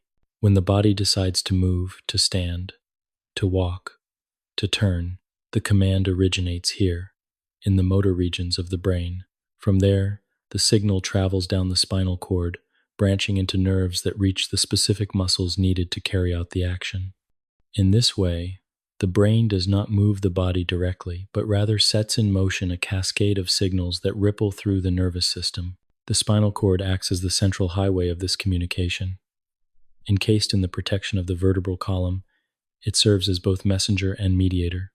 It carries motor commands from the brain to the limbs and returns sensory information from the body back to the brain. Yet the spinal cord is not merely a passive conduit. It also possesses its own intelligence. It houses reflex circuits that allow for immediate responses without the delay of conscious thought. When the hand touches something hot, it withdraws before the brain even registers the pain. When balance is lost, postural reflexes activate in an instant to restore stability. These automatic actions reveal the nervous system's capacity for speed and efficiency, a built-in safeguard that preserves the body's integrity. The peripheral nerves branch outward from the spinal cord like the roots of a great tree. They divide into motor nerves, which carry signals to the muscles, and sensory nerves, which transmit information back from the skin, joints, and tissues. Every movement depends on this two-way communication. The brain can only guide motion accurately when it knows where the body is and what it feels. This sensory feedback, known as proprioception, allows for precise coordination. Without it, even simple movements would become clumsy and uncertain. The body relies on this constant feedback to adjust muscle tension, control speed, and maintain balance. It is through this dialogue between sensation and command that motion becomes fluid and responsive. Each nerve cell, or neuron, operates as a tiny electrical unit. It receives signals through its branching extensions, processes them, and sends out new impulses along its length. These impulses travel at speeds up to 120 meters per second, crossing microscopic gaps between neurons called synapses. At these junctions, chemical messengers known as neurotransmitters bridge the space, allowing the signal to continue. This process occurs billions of times each second, forming the invisible current of life that animates the body. From the contraction of a single muscle fiber to the coordinated movement of walking, all depend on these fleeting exchanges of energy. The nervous system also maintains constant communication with the internal organs, regulating functions beyond conscious control. The heartbeat, the rhythm of breathing, the dilation of blood vessels, all are governed by the autonomic nervous system, which operates in the background of awareness. It is divided into two complementary branches, the sympathetic and the parasympathetic systems. The sympathetic branch prepares the body for action, increasing heart rate and alertness when movement or response is needed. The parasympathetic branch restores calm, slowing the heartbeat and promoting rest and digestion. Together, they sustain equilibrium within the body, shifting subtly according to need. Even when the body appears still, this quiet dialogue continues, maintaining the internal rhythm that supports all activity. For movement, the nervous system acts as both planner and executor. Before a single step is taken, the brain constructs a detailed map of the intended motion. It predicts the amount of force required, the position of each limb, and the sequence of muscle contractions needed. These predictions are refined by feedback from the senses, allowing real-time adjustments. The cerebellum, a small structure at the base of the brain, plays a vital role in this coordination. It fine-tunes motor commands, ensuring that movement is smooth and efficient. When the cerebellum functions well, motion feels effortless, almost automatic. When its signals falter, coordination becomes uncertain, revealing how essential precision is to the body's grace. Beyond mechanical control, the nervous system is also the seat of awareness. It interprets the signals that flow in from the senses, giving meaning to sound, touch, and sight. Through it, we perceive balance, pressure, temperature, and texture, the sensory language of the world. It is what allows us to feel the warmth of sunlight on the skin, the firmness of the ground beneath the feet, the lightness of movement as the body sways and shifts. This sensory experience guides motion, teaching the body how to respond and adapt. Each step we take is informed by an endless archive of sensations, stored and refined by the nervous system across a lifetime. Within this system lies memory not just of thoughts or events. The brain stores patterns of motion, allowing learned skills to become automatic. The first time a child learns to walk, every step requires immense concentration. But over time, the pattern becomes imprinted within the motor circuits of the brain and spinal cord. Walking then transforms from effort to ease, from conscious thought to unconscious rhythm. This capacity for motor memory extends to all actions, from writing to playing an instrument. The nervous system learns through repetition, adapting its pathways to make movement more efficient. This adaptability, known as neuroplasticity, continues throughout life, allowing the body to relearn and recover even after injury. The relationship between the nervous system and the body it governs is one of profound unity. The brain may seem separate, encased in bone, but its influence reaches to the furthest cells. Each sensation that touches the skin, each thought that forms. The nervous system binds every part of the body into a single, responsive whole, a dynamic organism in constant communication. Through its currents of energy and light, the body becomes aware of itself and its surroundings. It is the silent conductor, guiding the rhythm of life with infinite precision and care. Though invisible, its effects are everywhere. It keeps us balanced as we stand, coordinated as we move, and alert as we respond to the world. It shapes emotion as much as motion, linking mind and body in an unbroken continuum. The nervous system is the essence of awareness, the bridge between thought and action, between the internal world and the external one. It is both structure and sensation, the unseen intelligence that animates the human form. In every heartbeat, in every step, in every breath, its presence can be felt quiet, constant, and profound. Like a conductor leading an orchestra, it never plays a note itself, yet its guidance brings harmony to all. It is the pulse beneath all movement, the whisper of control behind all motion, and the reason the body can exist in balance and grace. In its silence, it carries the music of life steady, subtle, and endlessly beautiful. 11. Reflexes and automatic corrections. Beneath the graceful flow of conscious movement lies another world of control, swift, automatic, and deeply intelligent. It is the world of reflexes, those instantaneous responses that protect the body and maintain its delicate balance without the need for thought. Reflexes are the body's built-in guardians, acting in silence to correct, stabilize, and preserve harmony in every moment. They are the hidden language through which the nervous system communicates with the muscles, ensuring safety and coordination long before the mind becomes aware. While deliberate motion depends on choice, reflexive motion depends on instinct, and together they form the dual rhythm of human movement intention, shaped by automatic wisdom. A reflex begins with sensation. Within the skin, muscles, and joints lie specialized receptors that detect changes in pressure, temperature, or stretch. When these receptors are stimulated by contact, movement, or sudden tension, they send a signal through sensory nerves to the spinal cord. There, the information is processed not by the brain but locally, within a fraction of a second. The spinal cord, acting as a command center of its own, sends an immediate signal back through motor nerves to the muscles, instructing them to contract or relax. This circuit, known as the reflex arc, bypasses conscious thought entirely. Its purpose is speed. the ability to react before harm can occur. It is this system that makes the hand pull away from heat before pain is fully felt, or the body stiffen when balance begins to falter. The reflex is the nervous system's promise of protection, an ancient mechanism refined through countless generations of adaptation.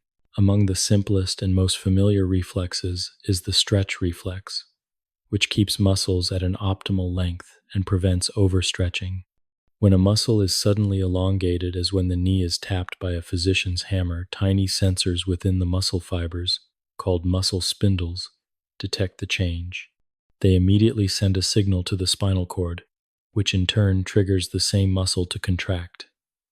This response occurs in less than 1/100th of a second, maintaining posture and tone.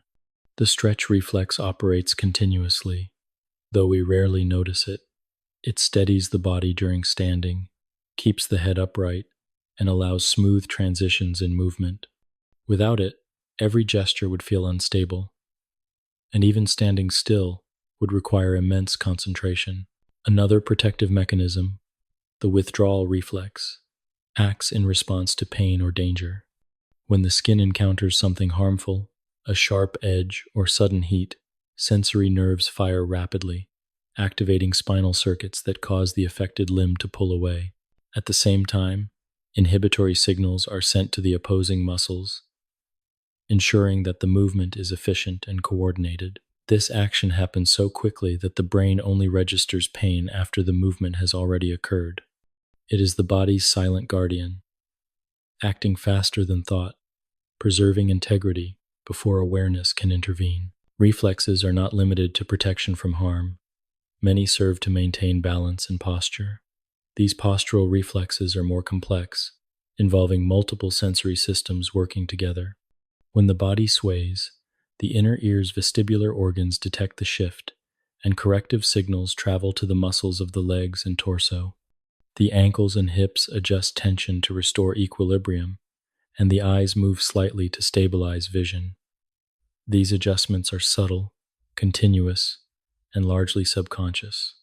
In walking, the same reflexes coordinate with rhythmic stepping, ensuring smooth and stable motion. Even a small trip or stumble can trigger an automatic recovery sequence, the arms flinging outward, the foot shooting forward, all before the conscious mind has time to register what has happened. Beyond these spinal and postural reflexes lies a deeper integration between reflex and learned movement. As we grow and develop, our nervous system refines reflexive responses, blending them with conscious control. A newborn's first actions, the grasp of a finger, the rooting toward a touch, are pure reflex. Over time, the brain learns to modulate these primitive patterns. The reflexes remain, but they are woven into the tapestry of voluntary motion. When we walk, run, or catch a falling object, reflexes work alongside intention, ensuring efficiency and safety. They are the foundation upon which all skillful movement is built. The brain's role in reflex activity is one of oversight rather than command. While many reflexes originate in the spinal cord, higher centers in the brainstem and cerebellum refine and coordinate them. The cerebellum, in particular, monitors ongoing motion and predicts necessary corrections, smoothing out the transitions between reflex and voluntary action.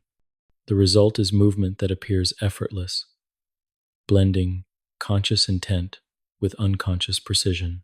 This partnership allows humans to perform complex tasks without having to think about every detail, to walk while talking. The automatic and the intentional coexist in quiet harmony, freeing the mind to focus on the world beyond the body. Reflexes also play an essential role in the body's constant adaptation to gravity. Standing upright requires continuous reflexive activity. The soles of the feet contain pressure sensors that inform the nervous system about shifts in weight. When the body leans forward slightly, the calf muscles contract reflexively to pull it back.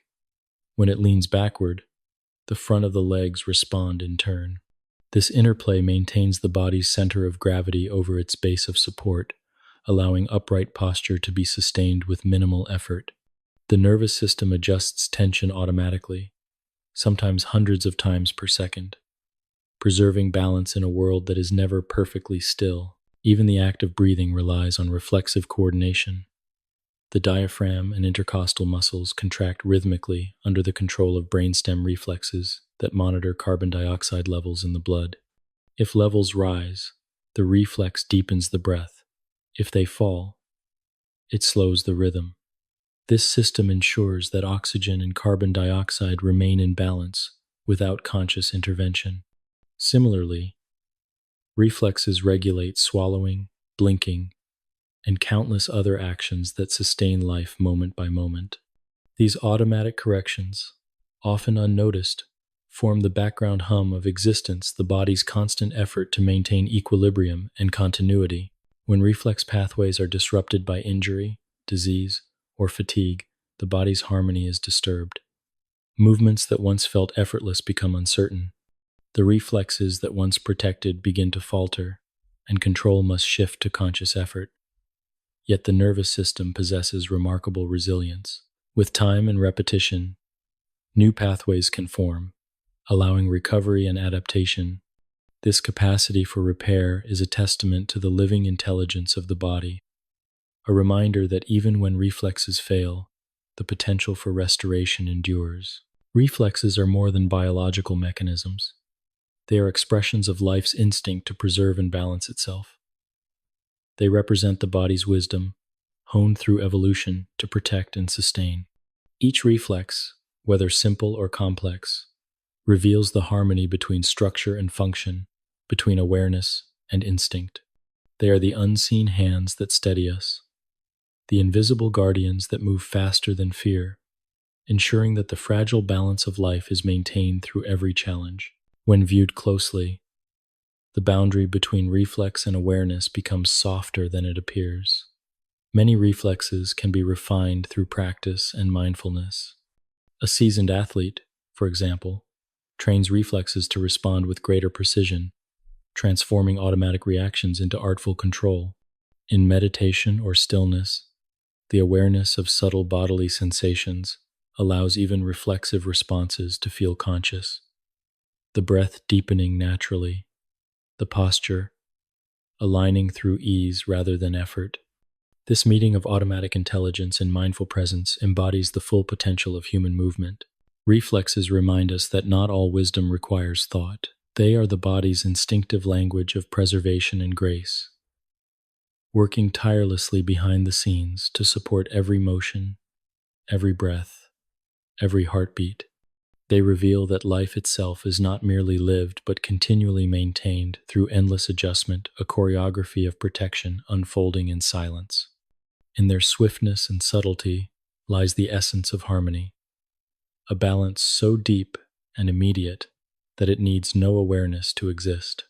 And yet, when we pause to feel it the way the body catches itself, steadies, and continues, we glimpse the quiet intelligence that sustains us, always alert, always kind, always there. 12. Coordination, harmony across systems.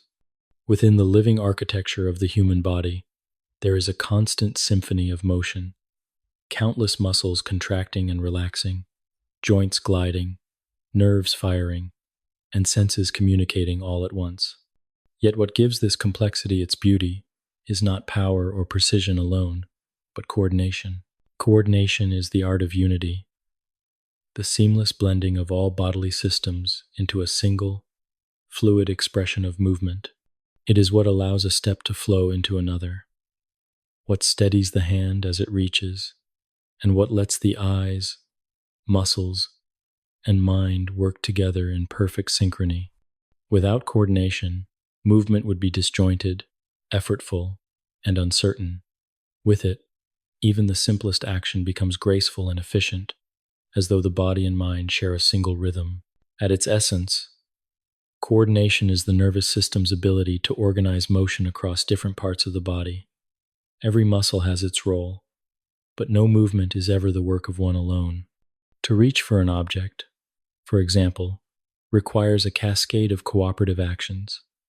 The eyes locate the target, the brain calculates its position, the shoulder muscles lift the arm, the elbow extends, the fingers open, and countless stabilizing muscles across the torso and legs adjust to keep the body balanced. All of this happens in fractions of a second, orchestrated so seamlessly that it feels like one continuous action. The wonder of coordination lies in this unity, the effortless communication that transforms thousands of tiny impulses into a single, purposeful gesture. The brain's role in coordination is both commanding and adaptive. The motor cortex initiates movement, sending impulses through the spinal cord to the muscles, while deeper structures such as the basal ganglia and cerebellum refine and smooth the motion. The basal ganglia manage the sequencing of actions, ensuring that muscles engage in the correct order and that motion transitions fluidly from one phase to the next. The cerebellum, meanwhile, acts as the great fine-tuner of movement. It compares the brain's intended motion with sensory feedback from the body, correcting errors almost instantly. When coordination is strong, this feedback loop operates so smoothly that adjustments happen faster than awareness itself. The body becomes self-correcting, refining each motion as it unfolds. Good coordination is not limited to strength or flexibility. It is a matter of timing, rhythm, and awareness. Muscles must contract at precisely the right moment, neither too soon nor too late, and in the correct intensity. The nervous system manages this through an intricate process of motor control, where large groups of muscles work in opposition or partnership. The agonists, the muscles that initiate movement, are balanced by antagonists, which control and slow it, while synergists assist by stabilizing the surrounding joints.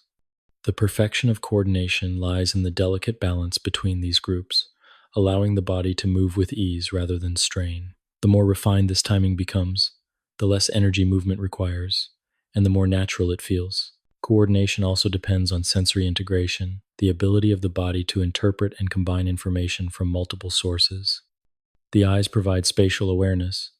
The vestibular system in the inner ear detects balance and orientation, and proprioceptors in the muscles and joints relay information about position and tension.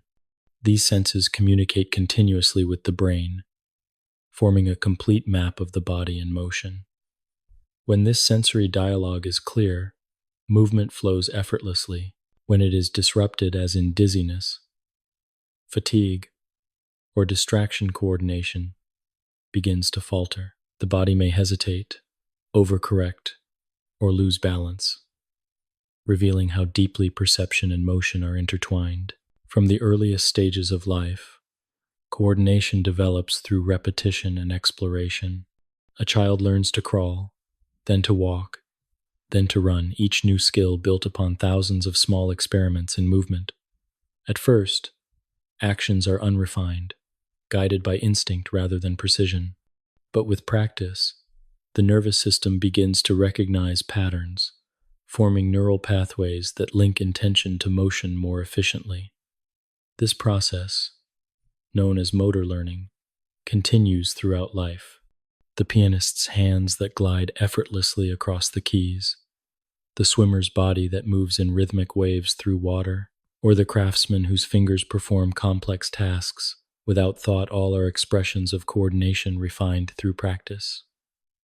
What makes coordination remarkable is its adaptability. The body can adjust instantly to new challenges, a change in terrain, a shifting weight, an unexpected obstacle. The cerebellum and proprioceptive system allow for this flexibility, recalculating movement patterns in real time. This adaptability also explains why balance and coordination improve with experience. The more varied the movements we practice, the richer the brain's library of responses becomes. This is why activities like dance, martial arts, or simple mindful walking enhance coordination so profoundly. They demand continuous communication between body and mind, training the nervous system to adapt and refine. At its highest level, coordination becomes artistry. The synchronized motions of a dancer, the effortless swing of an athlete, or even the gentle flow of a person walking mindfully through nature, all demonstrate a state where mind, body, and environment move as one. In such moments, Movement ceases to feel mechanical and becomes organic, guided by intuition rather than calculation. The body no longer feels like an instrument being played, but rather as the music itself. This is coordination not as control, but as harmony. Still, coordination is not confined to motion alone. It reflects a deeper balance between systems muscular, neural, and emotional. When tension, stress, or fatigue enter the equation, the rhythm falters. The breath shortens, the muscles tighten, and movements lose their smoothness. The nervous system, always sensitive to emotional states, mirrors the mind's condition through the body's coordination. Calmness brings fluidity, while anxiety introduces rigidity. This is why activities that emphasize relaxation and mindfulness, such as Tai Chi, yoga, or slow, deliberate stretching, can restore coordination by calming the nervous system. As the mind settles, the body finds its rhythm again, and movement regains its quiet ease. Even in stillness, coordination continues its subtle work. The body makes tiny adjustments to maintain posture. The diaphragm and intercostal muscles synchronize with the heartbeat, and the eyes perform small, steadying movements that keep vision stable. Every part of the body collaborates to preserve equilibrium, responding to both internal and external cues. Coordination, therefore, is not merely the ability to move well, it is the ability to live well within one's physical self, to remain balanced, responsive, and connected in every moment. The decline of coordination with age reminds us of its fragility and importance. As the nervous system's responsiveness slows, movements can become less fluid and balance more precarious. Yet coordination can be nurtured and maintained through continual engagement. Simple practices, walking on varied surfaces, gentle stretching, mindful breathing, all stimulate the sensory and motor pathways that sustain it. The body remembers movement, and the brain responds to practice with renewal. Even late in life, coordination can improve. Ultimately, coordination is a dialogue not only among muscles and nerves, but between awareness and action. It teaches that movement is not just mechanical function, but a form of communication, a way the body speaks to the world and to itself. When coordination is strong, this dialogue feels peaceful and clear. The body moves as one, every part supporting the others. When it is lost, confusion arises, and the connection between intention and expression weakens. Through patient practice and awareness, this harmony can always be restored. In the quiet perfection of coordination, one can sense the intelligence of the body, an intelligence that does not rely on words or thought, but on rhythm and response. It is the language of unity, spoken through motion, refined by time, and sustained by awareness. To move with coordination is to live in balance, to feel every gesture as part of a greater harmony. In this state, movement becomes effortless, the body feels light, and awareness expands to include everything it touches. It is then that motion ceases to be something we perform and becomes something we are, the living harmony of the systems that sustain life, working together in timeless, graceful accord. 13. The feet, foundation of motion. At the base of the human body lies one of nature's most remarkable structures, the feet. They are our connection to the earth, the foundation upon which every posture, step, and motion depends. Though often overlooked, the feet perform a quiet miracle each day, supporting the body's entire weight and transforming the force of gravity into graceful movement. Every stride, every moment of standing balance, begins here. Within their compact form lies an architecture of extraordinary sophistication. Bones, muscles, tendons, and nerves working together in harmonious precision.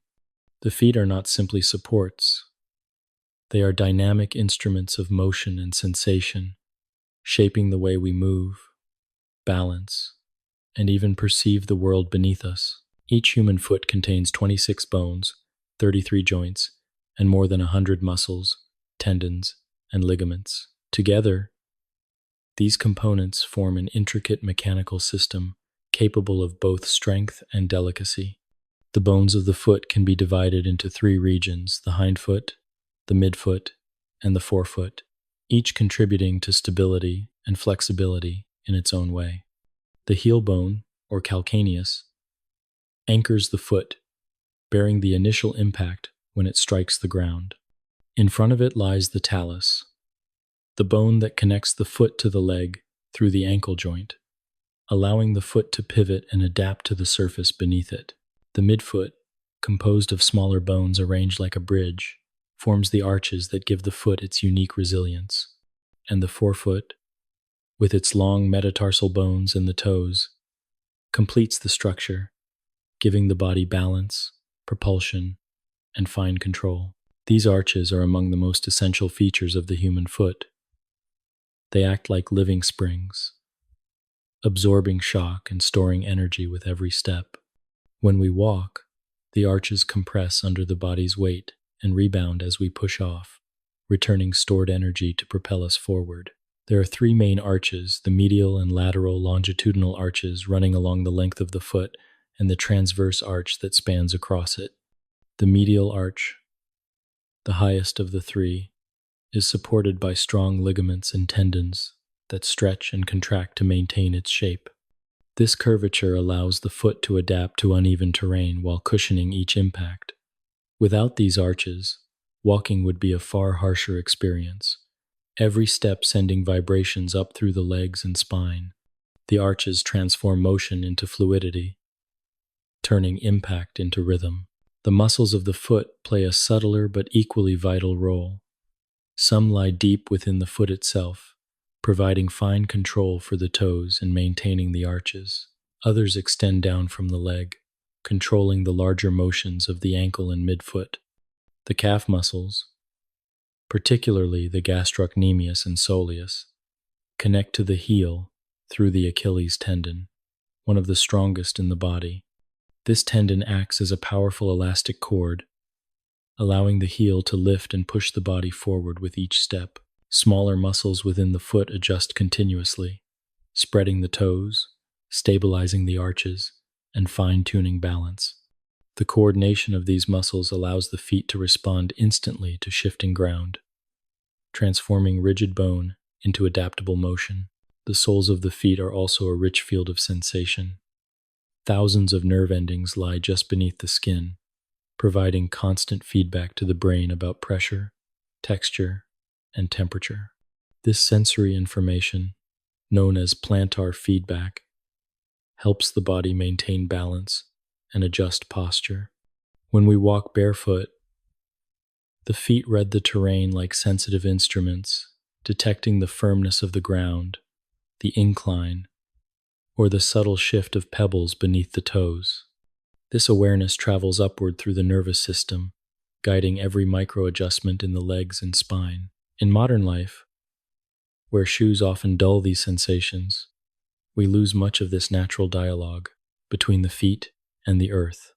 Yet even through layers of fabric and rubber, the feet continue their subtle communication, ensuring stability with every step. The act of walking, running, or even standing depends on the continuous interplay between the feet and the rest of the body.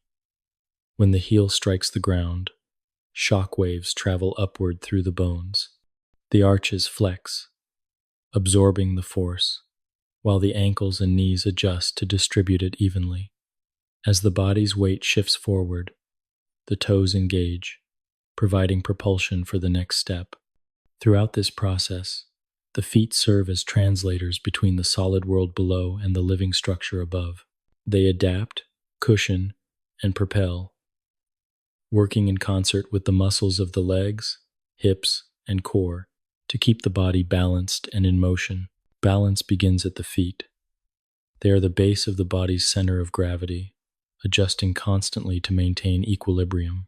When we stand, even the smallest shift in weight is met with an immediate response from the feet. The toes spread, the arches tighten or relax, and the ankles tilt by tiny degrees to keep the body upright. These adjustments happen faster than thought, guided by reflexes and proprioceptive feedback. When the feet are strong and mobile, the entire posture benefits. The spine aligns naturally, the hips move freely, and motion flows upward with ease. But when the feet are weak, rigid, or misaligned, the effects travel upward as well, causing strain in the knees, hips, or back. The foundation determines the structure, and so the health of the feet underlies the balance of the entire body. Over time, the feet bear the marks of the life they carry. The skin thickens where pressure falls most often. The arches adapt to patterns of use, and the gait reflects habits of posture and movement.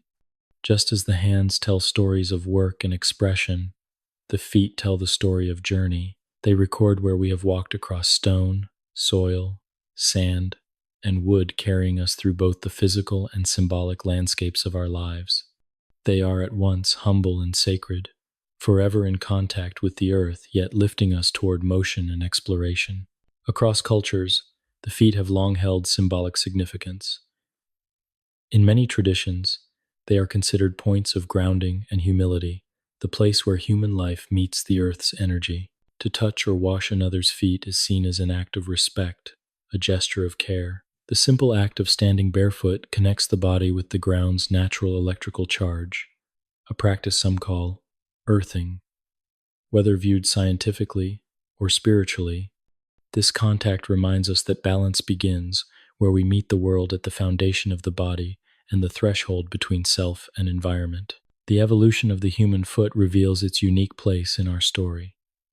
Our earliest ancestors walked on all fours, their feet shaped for grasping branches. Over millions of years, the foot transformed the big toe, aligning with the others for forward motion, the arches developing to absorb shock, and the heel enlarging to bear the body's full weight. This adaptation to bipedalism freed the hands for creativity and expression, marking a turning point in human evolution. The foot became not just a tool of survival, but the instrument of exploration, carrying humanity across continents and into civilization. Its structure remains a masterpiece of balance, simultaneously strong enough to support and delicate enough to sense. In the quiet moments of rest, when the feet are still, they continue their subtle work. Circulation flows through the vessels, the muscles recover, and the nerves remain alert, ready for the next step. The warmth that gathers in the soles after walking, the gentle ache that fades into calm, are reminders of the life flowing through them, the energy of movement transformed into stillness. To care for the feet is to care for the body's entire equilibrium, stretching the toes, flexing the arches, feeling the ground beneath us. These simple acts reconnect us to the foundation of movement. The feet, though small compared to the rest of the body, hold an immense responsibility. They carry our weight, balance our posture, and translate intention into motion. They remind us that movement begins with grounding, that to move forward, we must first be connected. Each step we take, whether conscious or forgotten, begins with this foundation. The feet whisper the story of motion, a dialogue between gravity and grace, earth and sky. They are the silent companions of our journey, bearing us faithfully through the rhythm of life, one step after another, steady and enduring, forever the foundation of motion. 14. Postural alignment and health. Postural alignment is the silent geometry of the human body, the way bones, muscles, and joints arrange themselves in relation to gravity. It is the unseen architecture that determines how we stand, sit, and move through the world. When alignment is harmonious, movement feels effortless. The body supports itself with minimal strain, and energy flows smoothly from one part to another. But when that alignment is disturbed, even subtly, the consequences ripple outward, tension arises. Movement becomes inefficient, and balance falters. To understand postural alignment is to glimpse the delicate interplay between structure and function, between the stillness of form and the fluidity of motion. At its simplest, proper alignment means that the body's weight is distributed evenly and that the natural curves of the spine are preserved. In a well-aligned posture, the head balances lightly over the shoulders rest over the hips, and the line of gravity passes down through the center of the body to the arches of the feet. Each segment of the skeleton supports the next, creating a column of equilibrium. The muscles surrounding this structure do not need to overexert themselves. They act as stabilizers rather than straining against imbalance. When alignment is optimal, even long periods of standing or sitting feel comfortable, and movement emerges from the body's center with ease. The spine is the central axis of this alignment. It is both flexible and strong, composed of 33 vertebrae stacked in gentle curves that absorb shock and allow motion. These curves, cervical, thoracic, lumbar, sacral. The cervical curve supports the weight of the head, which is heavier than it appears, while the thoracic curve accommodates the rib cage and lungs. The lumbar curve, positioned in the lower back, bears much of the body's weight and provides flexibility for bending and lifting. When these curves are preserved in their natural proportions, the spine acts as a spring, distributing pressure evenly with every movement. But when the curves exaggerate, when the head juts forward, the shoulders round, or the lower back overarches, the delicate balance is disrupted, and strain accumulates silently over time. Postural misalignment often begins not with sudden injury, but with habit. The modern world, with its long hours of sitting, screens, and static tasks, encourages positions that gradually reshape the body's natural geometry. The head leans forward to read or type, the shoulders narrow inward, and the hips remain flexed for hours at a time. These postures shorten some muscles while lengthening others, leading to imbalance.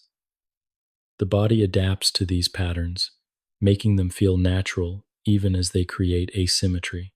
The back of the neck tightens, the chest contracts, and the lower back bears more load than it was designed to. Over time, these subtle deviations alter movement itself. Walking becomes less fluid, breathing shallower, and the body's center of gravity shifts away from its ideal line. Muscles play a dual role in maintaining alignment. They both support and move. The deep postural muscles, those of the back, abdomen, hips, and neck, act as stabilizers. They contract continuously, but gently, keeping the skeleton upright without fatigue. The larger surface muscles, in contrast, provide motion and power. When alignment is poor, these surface muscles are forced to take on stabilizing roles, becoming tight and overworked. The result is a sense of stiffness, as if the body must always hold itself up rather than rest in balance. Restoring alignment means returning stability to the deep core and allowing the outer muscles to move freely again. It is less about strength and more about awareness, knowing how the body is positioned in space and how it can support itself with the least possible effort. Breathing plays a quiet but profound part in this equilibrium. The diaphragm, sitting beneath the lungs, is not only a respiratory muscle but also a stabilizer of posture. When breath flows fully and evenly, it expands the rib cage, lengthens the spine subtly, and restores balance to the torso. When breath is shallow, the chest tightens and the shoulders rise, reinforcing patterns of tension. The relationship between posture and breath is circular. Poor alignment restricts breathing, and restricted breathing worsens alignment. In learning to breathe deeply, allowing the abdomen to expand and the diaphragm to descend, the spine naturally elongates and the nervous system relaxes. This interdependence reminds us that posture is not simply mechanical. It is also rhythmic, connected to the cycles of breath that sustain life. Good postural alignment also enhances circulation and joint health. When the skeleton bears weight efficiently, pressure is distributed evenly across the joints, preventing wear and tear. The muscles maintain steady tone without excessive contraction, allowing blood and lymph to flow freely through the tissues. This nourishment keeps the body supple and resilient. Conversely, when alignment is poor, circulation becomes compromised in certain areas. The body compensates by creating pockets of tension, often experienced as stiffness or discomfort in the neck, back, or hips. These are the body's signals, quiet reminders that balance has been lost and must be restored. The act of restoring alignment does not rely solely on stretching or strengthening. Though both are helpful, it begins with awareness, the ability to sense the body's position and feel its deviations from center. This awareness, known as proprioception, allows subtle corrections long before discomfort arises. By paying attention to the placement of the feet, the tilt of the pelvis, or the lift of the chest. Over time, this awareness becomes instinctive. The body learns to realign itself continually, just as it does in balance or walking. It is a return to the body's innate intelligence, the same intelligence that guided us as infants, learning to stand and move for the first time. The benefits of proper alignment extend beyond physical health. When posture is balanced, energy flows freely throughout the body, and even the mind feels lighter and more alert. Ancient traditions have long understood this connection, describing posture as a reflection of one's inner state. To stand upright with ease is not merely an aesthetic quality, it mirrors confidence, calm, and openness. Conversely, when the body slumps, the breath shortens, and the chest collapses inward, the mind often follows into fatigue or discouragement. The dialogue between posture and emotion is continuous. To adjust one is to influence the other. Thus, cultivating alignment is not only an act of physical care, but also of emotional and mental harmony. The practice of alignment need not be complicated. Simple awareness during everyday activities, standing, walking, sitting, is often the most effective teacher. Noticing the feet evenly grounded, the knees soft, the spine long, and the shoulders relaxed invites balance without force. When sitting, allowing the pelvis to tilt slightly forward supports the natural curve of the lower back, preventing collapse. When standing, feeling the weight centered over the arches of the feet brings steadiness. These adjustments, though small, accumulate over time, transforming posture from effort to habit, from conscious correction to natural ease. In the quiet harmony of proper alignment, the body reveals its inherent grace. Movement becomes more fluid, breath more spacious, and energy more abundant. The muscles no longer fight gravity, they cooperate with it. The spine lengthens naturally, and the joints align like stones in a perfectly balanced column. This is posture not as discipline but as harmony, a state in which strength and relaxation coexist. To move with alignment is to move in accordance with the laws of nature, upright, balanced, and free. It is to embody equilibrium, where every part supports the whole. Postural health is not a static condition, but a living relationship between the body and the forces that surround it. Each breath, each step, is a gentle reaffirmation of this balance.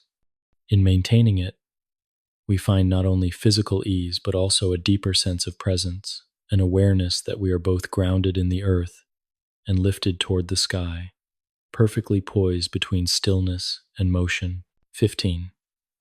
The energy of movement, efficiency and flow. Every movement the human body performs, from the smallest motion of a finger to the most powerful stride, is the result of energy flowing through living tissue. This energy, invisible yet constant, transforms the potential stored within muscles and cells into motion, warmth, and life. To move efficiently is to harness that energy with balance, neither wasting it through tension nor losing it through imbalance. Efficiency is the quiet art of doing more with less, of allowing motion to occur naturally through alignment, rhythm, and control. Flow, in turn, is the expression of that efficiency movement, so smooth that effort disappears and the body seems to move of its own accord. Together, energy, efficiency, and flow form the essence of graceful human motion. At the cellular level, energy begins as chemistry. The muscles draw their power from adenosine triphosphate, or ATP, a molecule that acts as the body's energy currency. Every contraction of a muscle fiber, no matter how small, requires ATP. The body continually regenerates it through processes fueled by oxygen, glucose, and fat. When we move slowly or gently, oxygen supplies most of the fuel, sustaining endurance.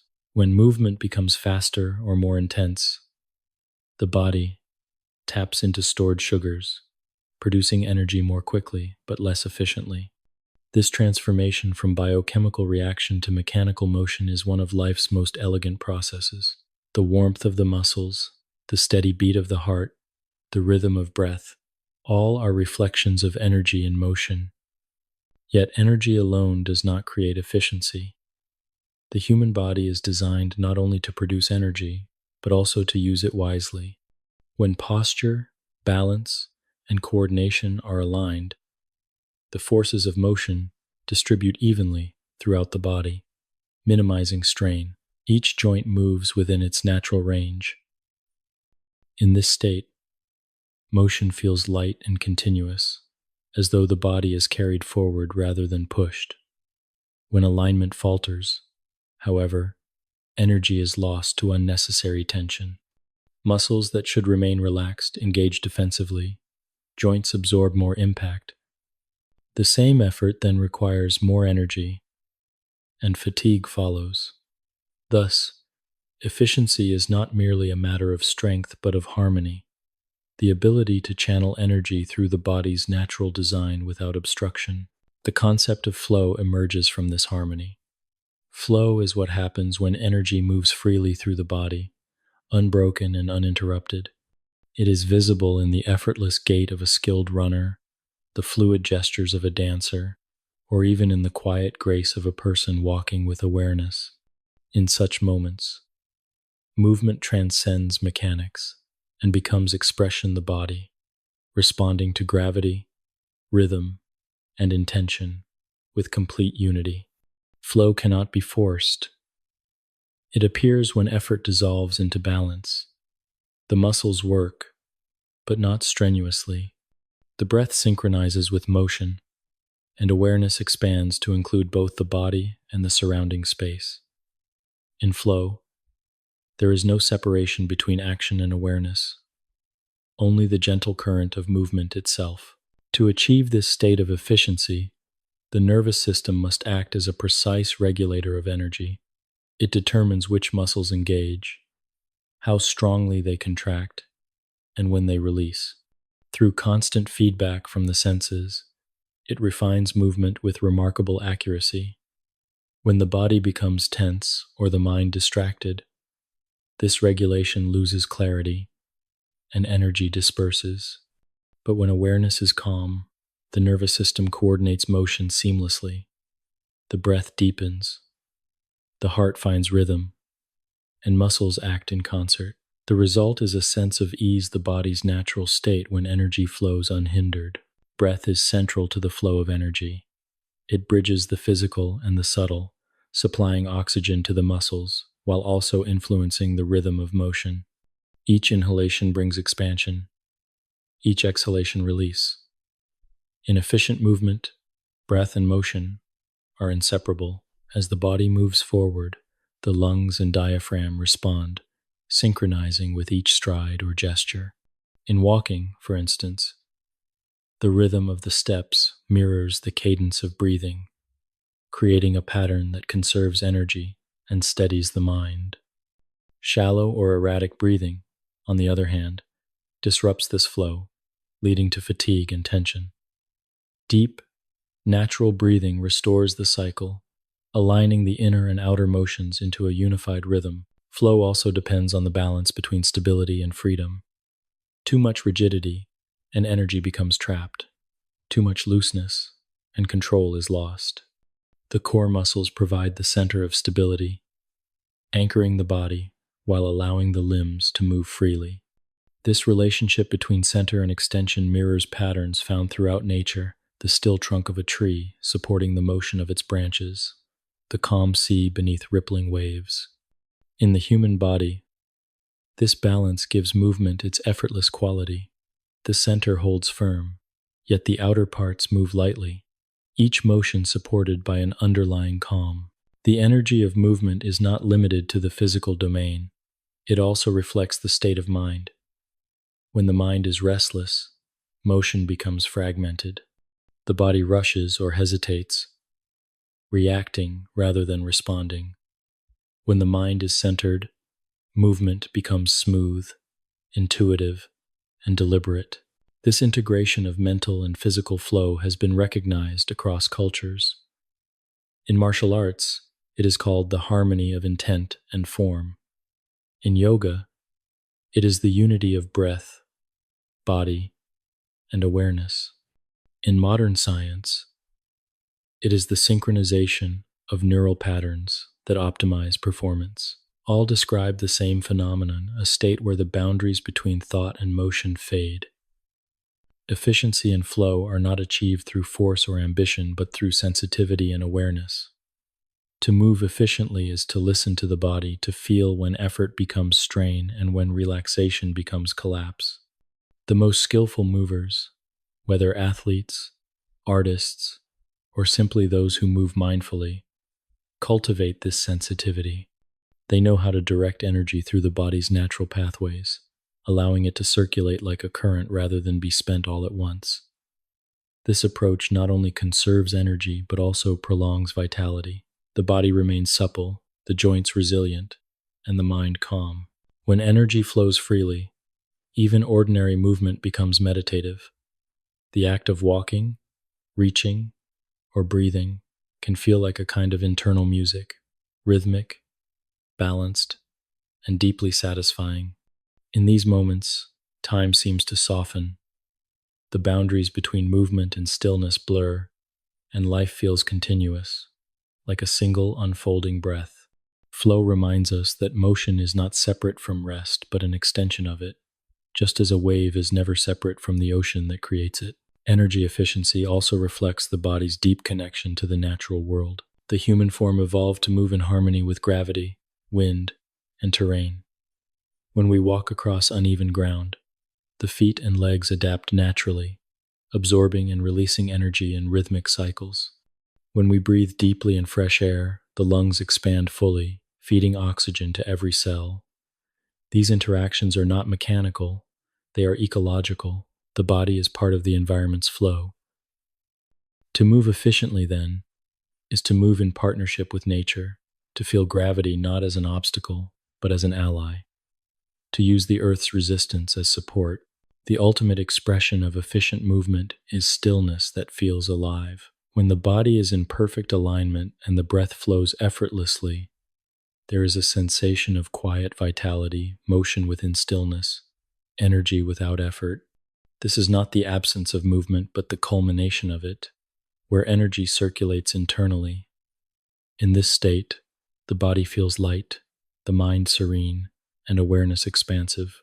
It is a reminder that efficiency is not about doing more, but about doing less, removing what is unnecessary until only natural grace remains.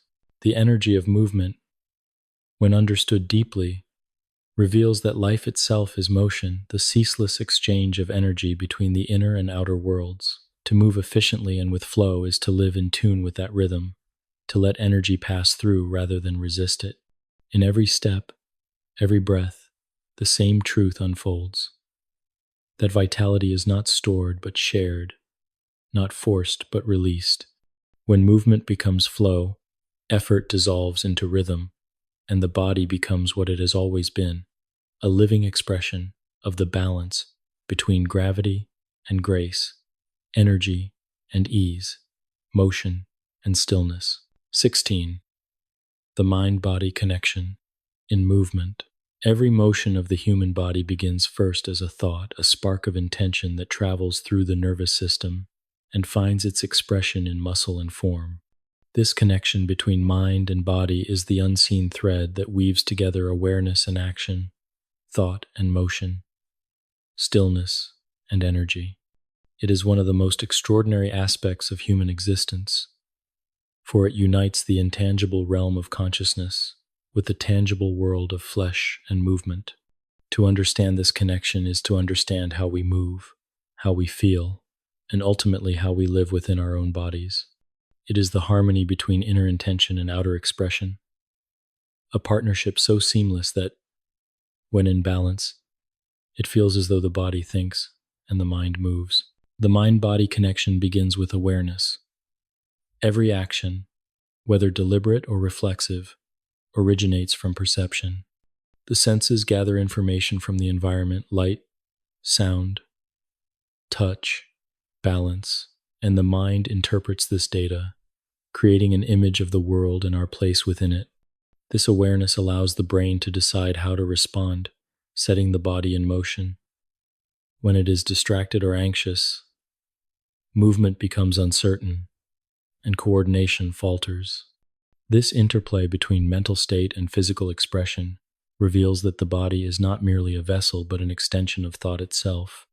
What we feel inwardly often becomes visible outwardly in the posture of the spine, the rhythm of breath, the tone of the muscles, and even the grace or rigidity of motion.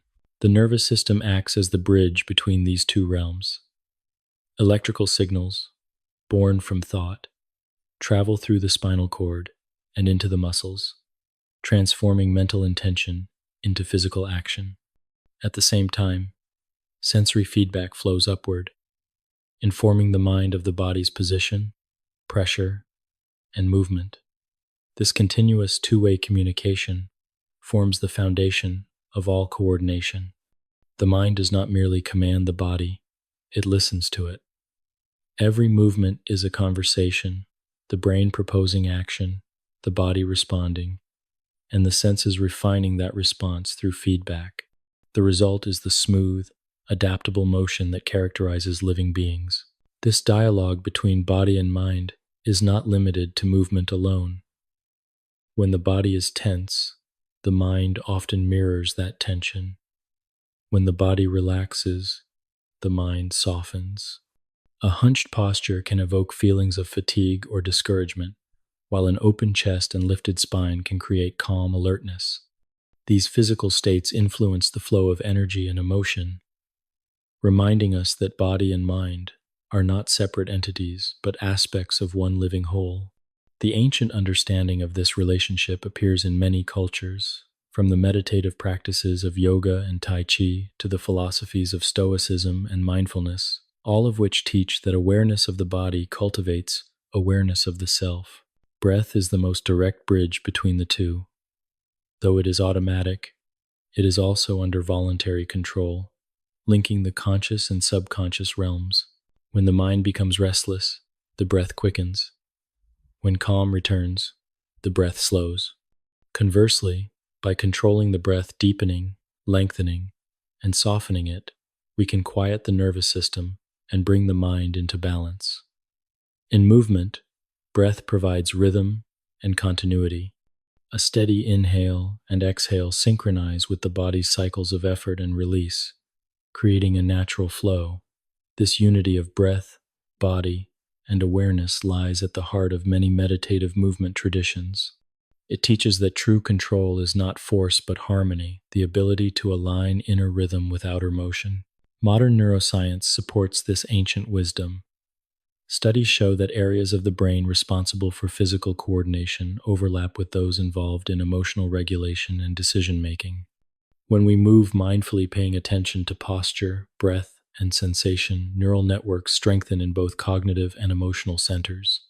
This connection explains why physical practices that emphasize awareness, such as mindful walking, yoga, or controlled breathing, can reduce stress and improve focus. The mind becomes clearer not through stillness alone, but through movement performed with awareness. In this way, motion becomes meditation, and the body itself becomes a tool for calming the mind. The mind-body connection is also the key to skill and learning. Every time we practice a motion, a step, a reach, a turn, the nervous system refines the pattern. Neurons that fire together form stronger connections, making the movement more efficient and automatic. This process, known as neuroplasticity, allows the brain to adapt throughout life. Repetition reinforces pathways, and awareness sharpens them. Thus, The quality of practice matters as much as the quantity. When movements are performed mindfully, with full attention to form and sensation, the body learns with precision. Mindful repetition transforms action into mastery, not through force, but through conscious presence. Emotions, too, leave traces in the body.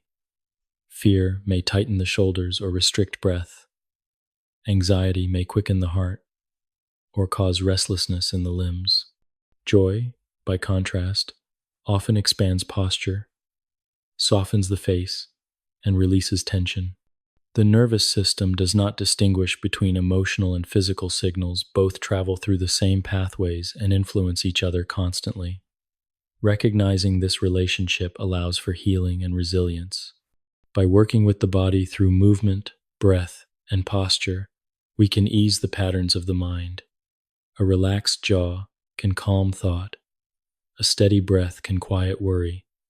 A balanced stance can bring clarity. The body becomes a doorway to inner peace, accessible at any moment through awareness. This integration also deepens the experience of presence.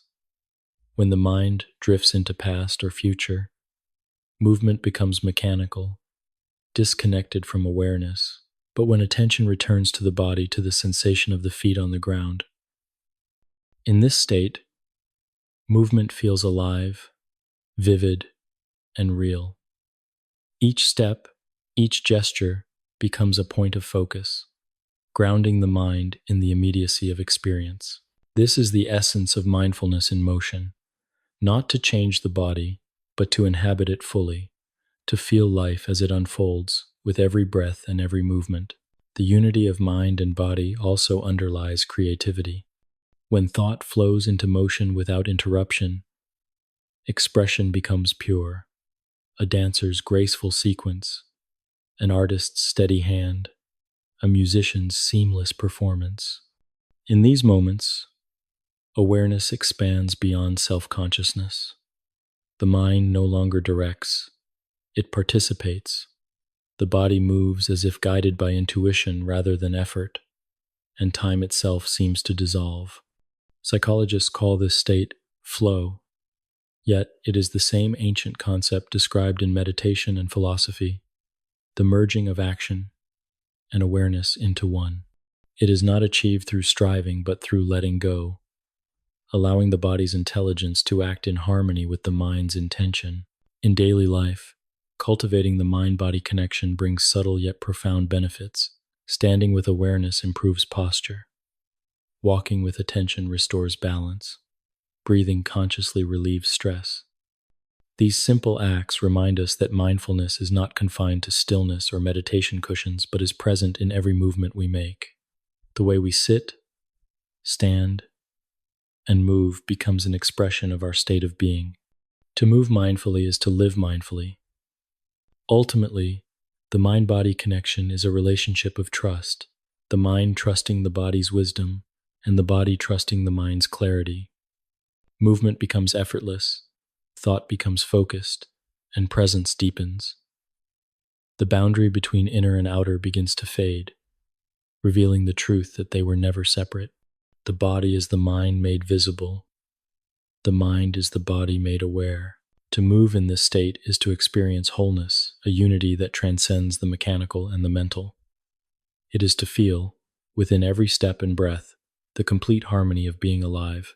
In this quiet balance between thought and motion lies the secret of human grace, the awareness that we are not minds inside bodies or bodies moved by minds, but living beings in whom both are one, breathing, sensing, and moving in perfect, eternal connection. 17. Aging and adaptation in posture and movement. Throughout the passage of time, the human body carries its story not only in its memories, but in its movement. Every stride, every gesture, every bend of the spine reflects the quiet influence of years. Aging does not simply mark the body with visible signs.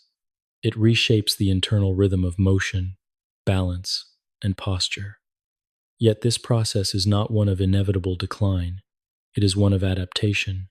The body, ever resilient, learns to move differently, to compensate, to maintain its grace in new ways. Understanding how posture and movement evolve with age allows us to appreciate the body's quiet wisdom, its ability to preserve harmony even as its form changes. The first changes that come with age are often subtle, unfolding gradually and almost unnoticed. The connective tissues, tendons, ligaments, and fascia lose some of their elasticity, responding more slowly to stretch and contraction. Joints, which once moved with frictionless ease, may begin to stiffen as cartilage thins and synovial fluid decreases. The spine, that elegant pillar of movement, may curve more gently forward, shortening the stature and altering balance. None of these changes are sudden or unnatural. They are part of the body's adaptation to time and experience. The challenge lies not in resisting them, but in learning to move with awareness, maintaining strength, flexibility, and balance through gentle persistence. Posture, more than any other aspect of movement, reflects the story of aging. As the years progress, the alignment of the body tends to shift forward. The head may lean slightly ahead of the shoulders, the chest narrow inward, and the lower back flatten. These changes arise from a combination of muscle imbalance and adaptation to gravity. The muscles along the front of the body, particularly the chest and hip flexors, often shorten from years of sitting or leaning forward, while those along the back weaken from underuse. This gradual adjustment brings the body closer to the ground, symbolically and physically. Yet even as posture changes, it remains alive, capable of renewal through conscious movement and mindful correction. When the spine is lengthened through awareness, when the breath opens the chest, the body remembers its natural verticality, not the rigid posture of youth, but a poised, grounded alignment that carries quiet dignity. Balance, too, undergoes transformation with age. The senses that maintain equilibrium vision, inner ear function, and proprioception begin to adapt more slowly to changes in movement. The reflexes that once corrected a stumble in an instant may take an extra fraction of a second. The body compensates by relying more on visual cues and the strength of the legs and core. In this way, balance becomes less automatic and more conscious. Every step demands greater attention, every motion, greater care. Yet this heightened awareness can itself be a gift. The older body moves with mindfulness, where once it moved with speed. Each step becomes deliberate, each motion an active connection between intention and execution. What may appear slower is, in truth, deeper, a kind of wisdom in movement, where precision replaces haste. The muscles that power motion gradually change their character as well. With time, the body naturally loses some of its fast twitch fibers, those responsible for bursts of strength or speed, while retaining and adapting the slower, endurance-oriented fibers. This shift favors sustained, steady movement over rapid exertion. It is why walking, stretching, and gentle forms of exercise often feel more natural in later years than sprinting or heavy lifting. The body, in essence, refines its efficiency. It learns to use energy wisely, relying on alignment, rhythm, and breath rather than raw strength. This adaptation reflects a deeper truth about aging, that efficiency replaces excess and awareness replaces impulse. Joint health becomes increasingly important as the decades unfold. The cartilage that cushions joints thins over time, and the space within joints may narrow. When movement becomes limited or painful, the natural inclination is to move less, yet the opposite is often what the body needs most.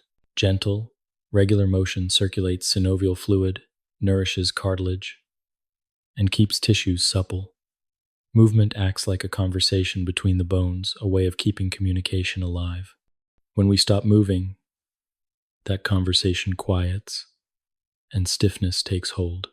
Thus, the preservation of mobility is not merely a physical task, but an act of participation, a commitment to remain in dialogue with the body's changing needs. The nervous system, too, evolves with age. Nerve conduction slows slightly, and reaction times lengthen, but the brain remains capable of remarkable adaptation. Through consistent practice and mindful engagement, the neural pathways that control movement can stay sharp and even grow stronger.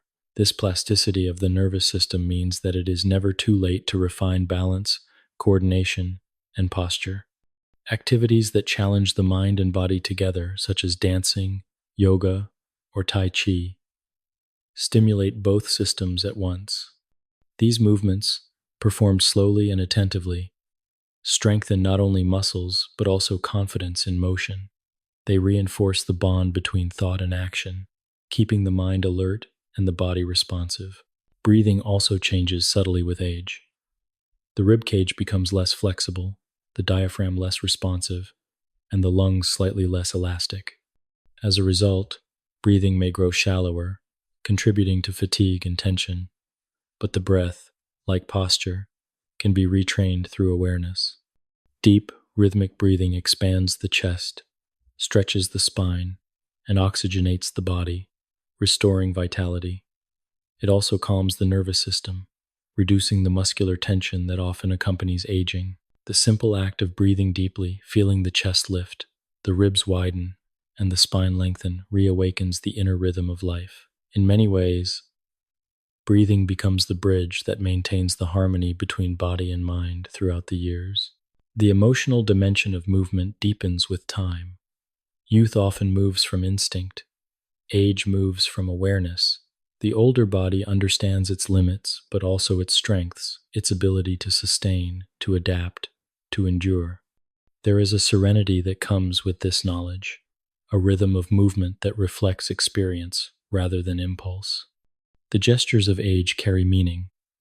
They are deliberate, thoughtful, and often graceful in their restraint. The body learns to listen to itself more carefully, to honor its signals rather than resist them.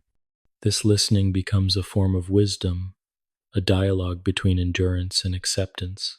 The connection between posture and emotional well-being grows even more significant with age. When the body begins to round forward or collapse inward, the breath becomes restricted and mood can be affected. But when alignment is restored, even slightly, a sense of openness returns. The heart lifts, the lungs expand, and the mind feels lighter. Posture becomes not just a reflection of physical state, but of spirit. To stand upright, to walk steadily, to move with purpose, these are not just bodily acts, but expressions of vitality and presence. They affirm that life, even in its quieter stages, continues to flow through every step and every breath. Adaptation is the essence of longevity. The body changes, but its capacity to learn and adjust remains lifelong. Gentle movement, mindful posture, and conscious breathing are not merely exercises but acts of renewal. They remind the body of its intelligence and the mind of its connection to form. Through them, aging becomes not a loss of movement but a refinement of it, a softening into grace. The older body may move slower, but it moves with intention. Its strength lies not in speed but in steadiness, not in endurance of force but in the quiet persistence of life itself. Aging, when seen through this lens, is not a descent but an evolution. The form changes, but the essence remains: the rhythm of breath, the balance of motion, the awareness of being alive in space. Each movement, no matter how small, becomes a celebration of continuity. The feet still find the ground. The spine still lifts toward the sky. The body may bend, but it does not break. It adapts, remembers, and renews. In this way, the aging body mirrors the wisdom of nature, trees that sway rather than snap. To move with age is to accept this natural rhythm, to let motion soften into mindfulness, and strength mature into balance. It is to understand that vitality does not depend on youth, but on presence. As long as there is breath, there is movement, and as long as there is movement, there is life. Aging, then, is not the end of motion, but its deepening, a slower, wiser dance between the body and the years, graceful, enduring, and full of quiet strength. 18. The psychology of posture, emotion in form. The way we hold ourselves, the quiet architecture of our stance, the tilt of the head, the curve of the spine speaks a language older than words. Posture is not only a mechanical arrangement of bones and muscles, it is an expression of thought, feeling, and inner state. The body carries the history of our emotions, the imprint of experiences, and the patterns of how we have met the world. Each posture is both a reflection and a response, the outer shape of an inner world. The psychology of posture is the study of this living dialogue between body and mind, the way emotion finds form, and how form in turn shapes emotion. From birth, posture evolves alongside awareness. The infant begins with a soft, open body, responding instinctively to sensation. As the child grows and experiences emotion, joy, fear, curiosity, or sadness, the body begins to take on patterns of holding. The shoulders may lift in moments of anxiety, the breath may shorten in fear, or the spine may lengthen in confidence. These patterns, repeated over time, form postural habits that outlast the emotions that created them. It becomes a physical memory, recording both our defenses and our openness. To see posture is, in a subtle way, to see emotion made visible. Emotions are not confined to the mind. They are physiological events, coursing through the body like currents. When we are calm, the nervous system shifts into balance, the breath deepens, and the muscles release. When stress arises, the sympathetic nervous system activates, the heart quickens, muscles tense, and posture contracts in readiness. This is the ancient fight or flight response, designed for survival but often triggered in modern life by worry or strain. Over time, these fleeting responses can harden into chronic patterns. A lifted shoulder here, a tight jaw there, a forward tilt of the neck. The body forgets how to let go, even when danger has passed. In this way, posture becomes the echo of emotion, a physical story written quietly into form. The link between posture and emotion is reciprocal. Just as emotions shape the body can influence emotion.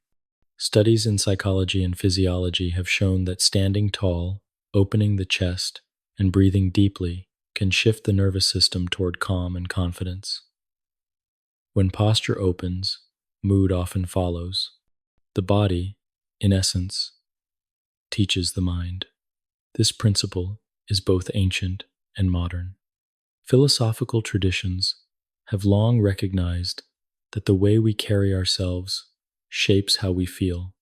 To sit upright in meditation, to walk with measured steps, or to stand grounded and aware, these acts create a psychological state as much as they reflect one. The posture of openness invites openness.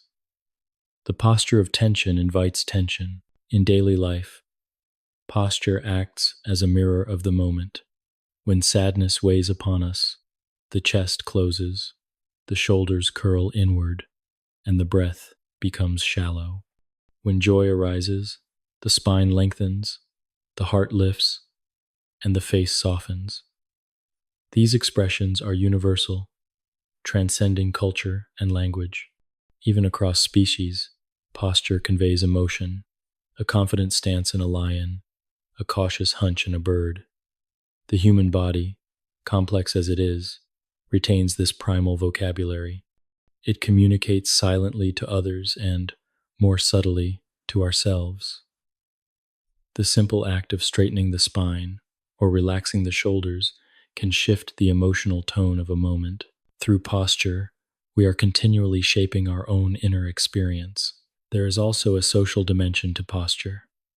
From early life, the body learns how to exist within the presence of others. A bowed head might express respect, humility, or submission. An upright stance may communicate assurance and readiness.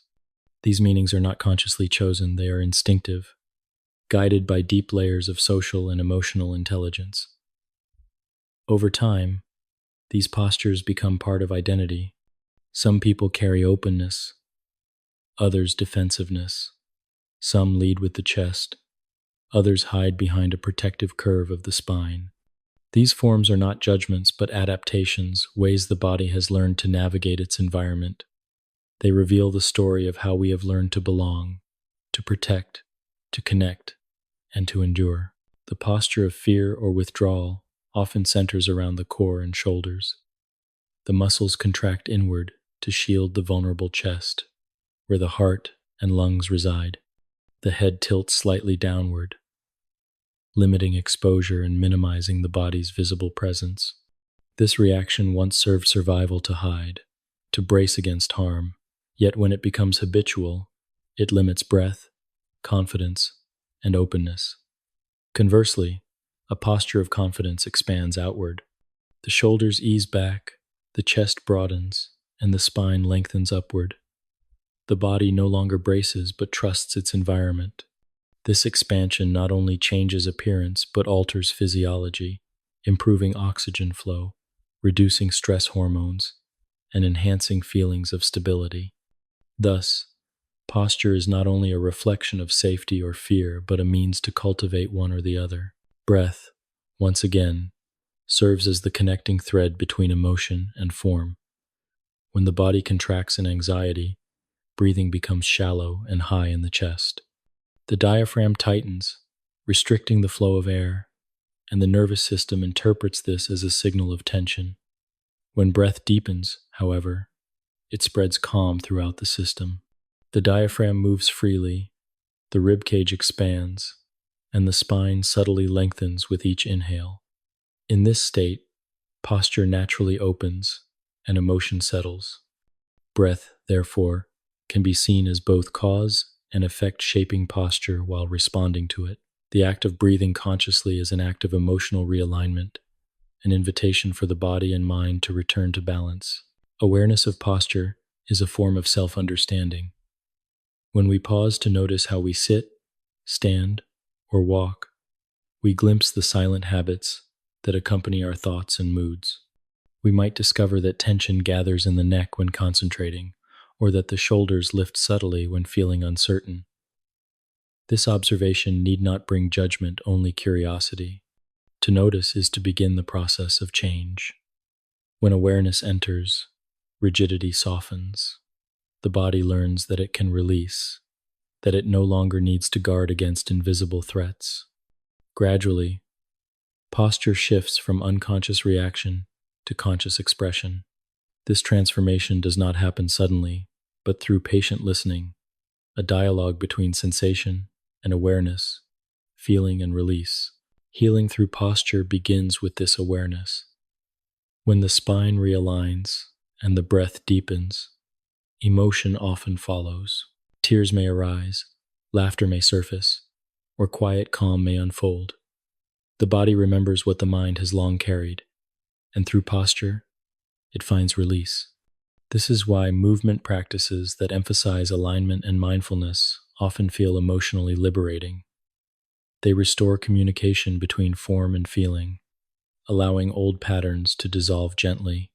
In these moments, posture becomes not merely physical but spiritual, a return to wholeness. Posture also influences how we relate to others. An open stance invites connection, a closed one signals distance. When the body is aligned and grounded, interaction becomes easier, less defended. The mind no longer wastes energy maintaining protective barriers. Instead, presence emerges the ability to listen, to respond, to exist fully in the moment. This presence, reflected in posture, has a quiet power. It conveys authenticity without words, a calm confidence that needs no assertion. Such posture does not seek to impress, but to express the harmony between emotion and embodiment. As we grow more aware of posture's psychological dimension, we learn to use it as a form of gentle self-guidance. In moments of tension, standing tall and breathing deeply can reintroduce calm. In times of uncertainty, grounding the feet and lifting the head can restore clarity.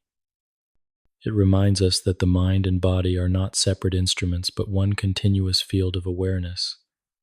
Each influences the other in a constant, circular exchange. Ultimately, the psychology of posture reveals a profound truth: that the way we hold ourselves is the way we meet life. A collapsed posture meets the world defensively. An aligned posture meets it with trust. Through awareness, we can choose how we stand, not as a performance, but as a reflection of authenticity.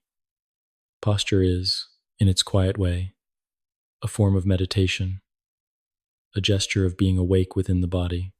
It tells the story of who we are and offers the possibility of renewal in every breath, every adjustment, every moment of presence. When the body stands tall yet soft, balanced yet free, the emotions follow suit. The heart feels open, the mind steady, and the breath deep.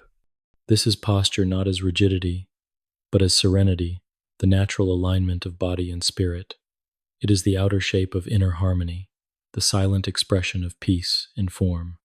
In such posture, emotion finds its true home, not suppressed or exaggerated, but gently balanced, held in the quiet grace of being fully alive. 19. The art of stillness, poise and rest in motion. Within the endless motion of life, there exists another kind of movement, one so subtle it appears as stillness. True stillness is not the absence of motion, but the presence of balance, a poised quiet where the forces of body and mind meet in harmony. It is the pause between breaths, the resting point between steps. To understand the art of stillness is to recognize that rest and motion are not opposites but companions, each giving meaning to the other. Stillness is the thread that weaves through every gesture, the moment of awareness that makes movement whole. The human body is never entirely still. Even in rest, it moves, the lungs expanding and contracting, the heart pulsing rhythmically, the blood flowing through vessels in silent persistence. Muscles make minute adjustments to keep the body upright. The eyes shift softly to stabilize vision, and the inner ear listens for balance. Beneath the surface, life continues its quiet motion. Yet stillness is felt not in the cessation of these processes, but in the alignment of them. When all the systems of the body act in harmony, when tension subsides and effort dissolves, a natural stillness arises.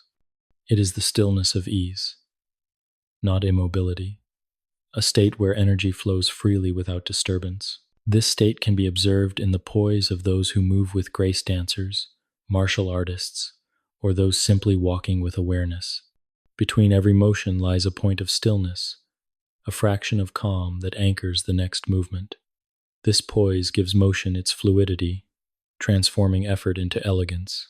The same principle applies to life itself, the ability to pause within activity, to find rest even while moving.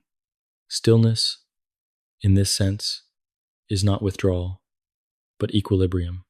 It allows the body and mind to act together without conflict, so that even in the midst of motion, peace remains undisturbed. The posture of stillness begins with alignment. When the skeleton supports the body efficiently, the muscles can relax, and the breath flows naturally. The spine rises like a column of balance, not rigid but alive, allowing the head to float lightly above the shoulders and the pelvis to settle over the feet. This vertical alignment creates the physical foundation for stillness. In such posture, effort disappears. The body feels weightless, suspended between earth and sky. It is in this balance that stillness reveals itself, not as something to achieve. The breath is the doorway into this experience.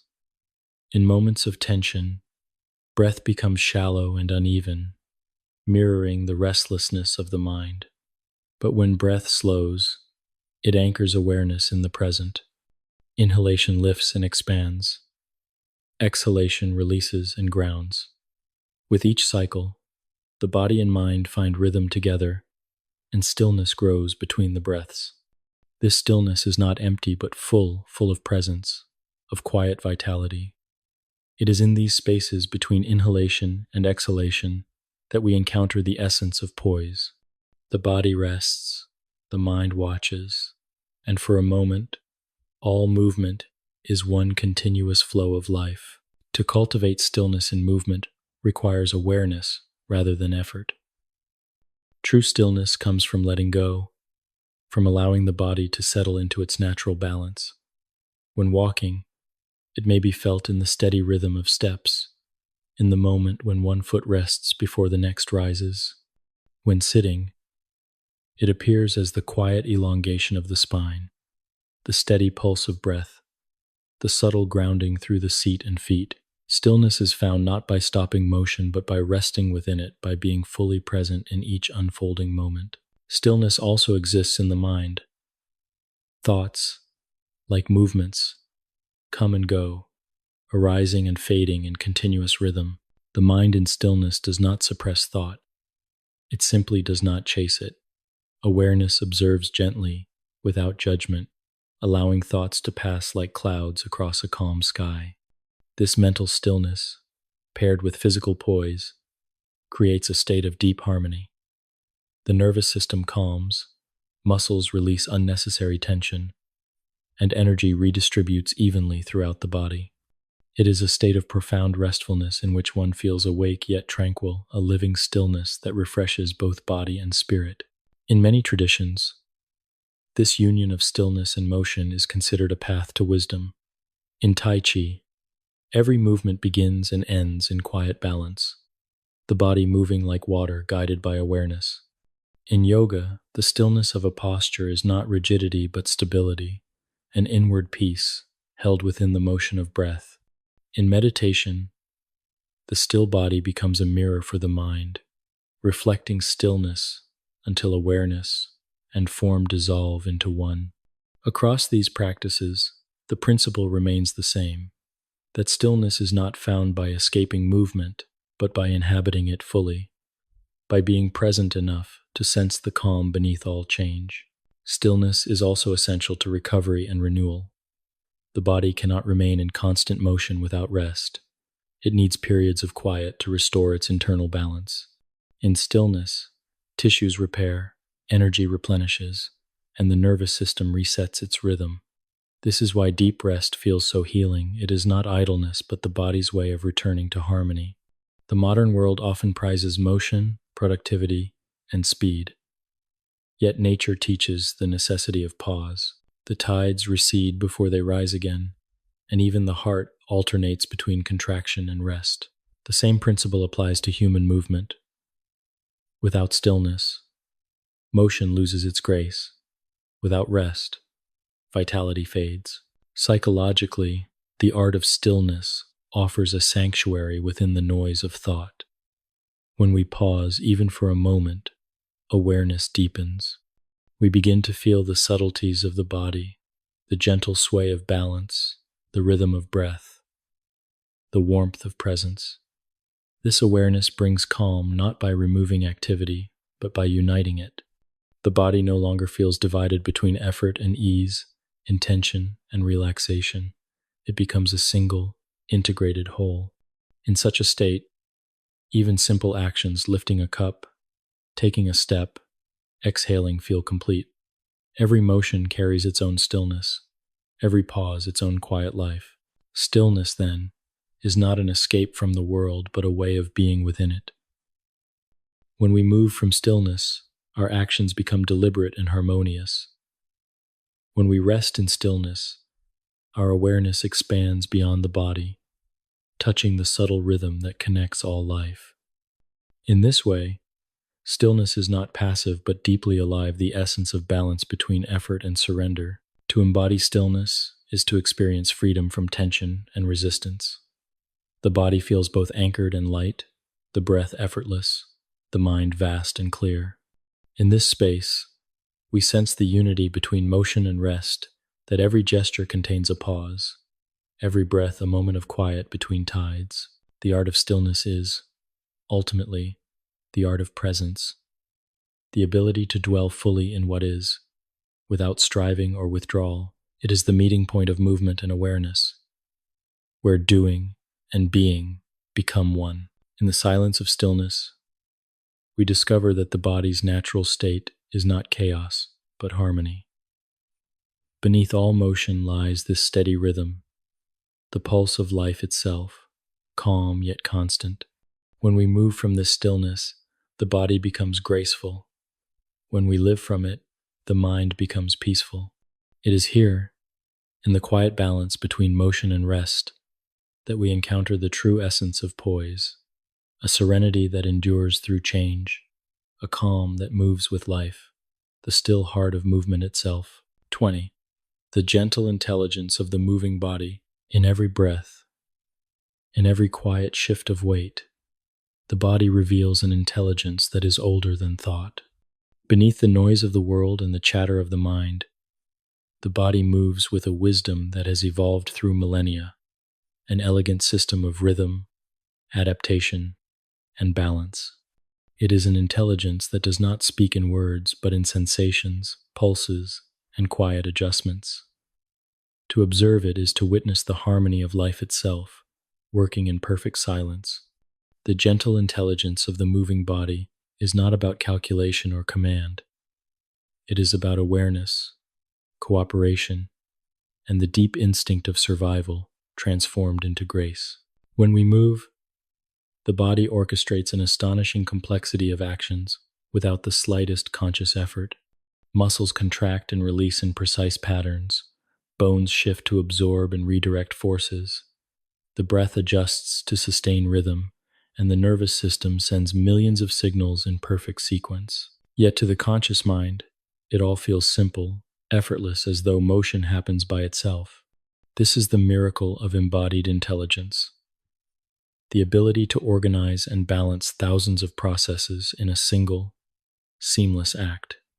The body does not need to think to move. It moves because it knows. Its wisdom is not analytical but intuitive, an ancient understanding stored in every cell. Consider the act of standing. To the observer, it appears as stillness, but within that stillness, a symphony of adjustments unfolds. The muscles of the feet subtly contract and release to maintain balance. The joints of the knees and hips respond to shifting weight. The spine sways gently to align with gravity.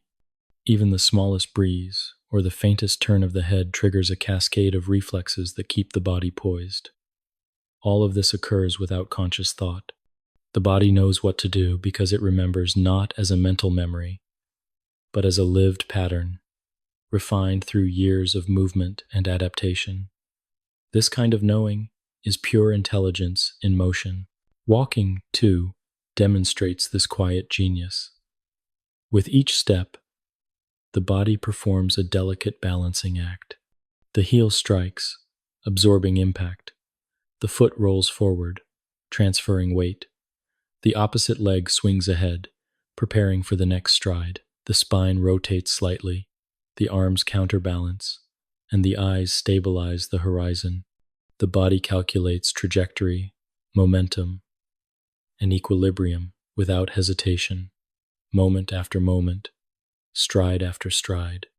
And when the terrain changes a slope, a stone, a sudden gust of wind, the body adapts instantly, adjusting gait and tension without the need for conscious command.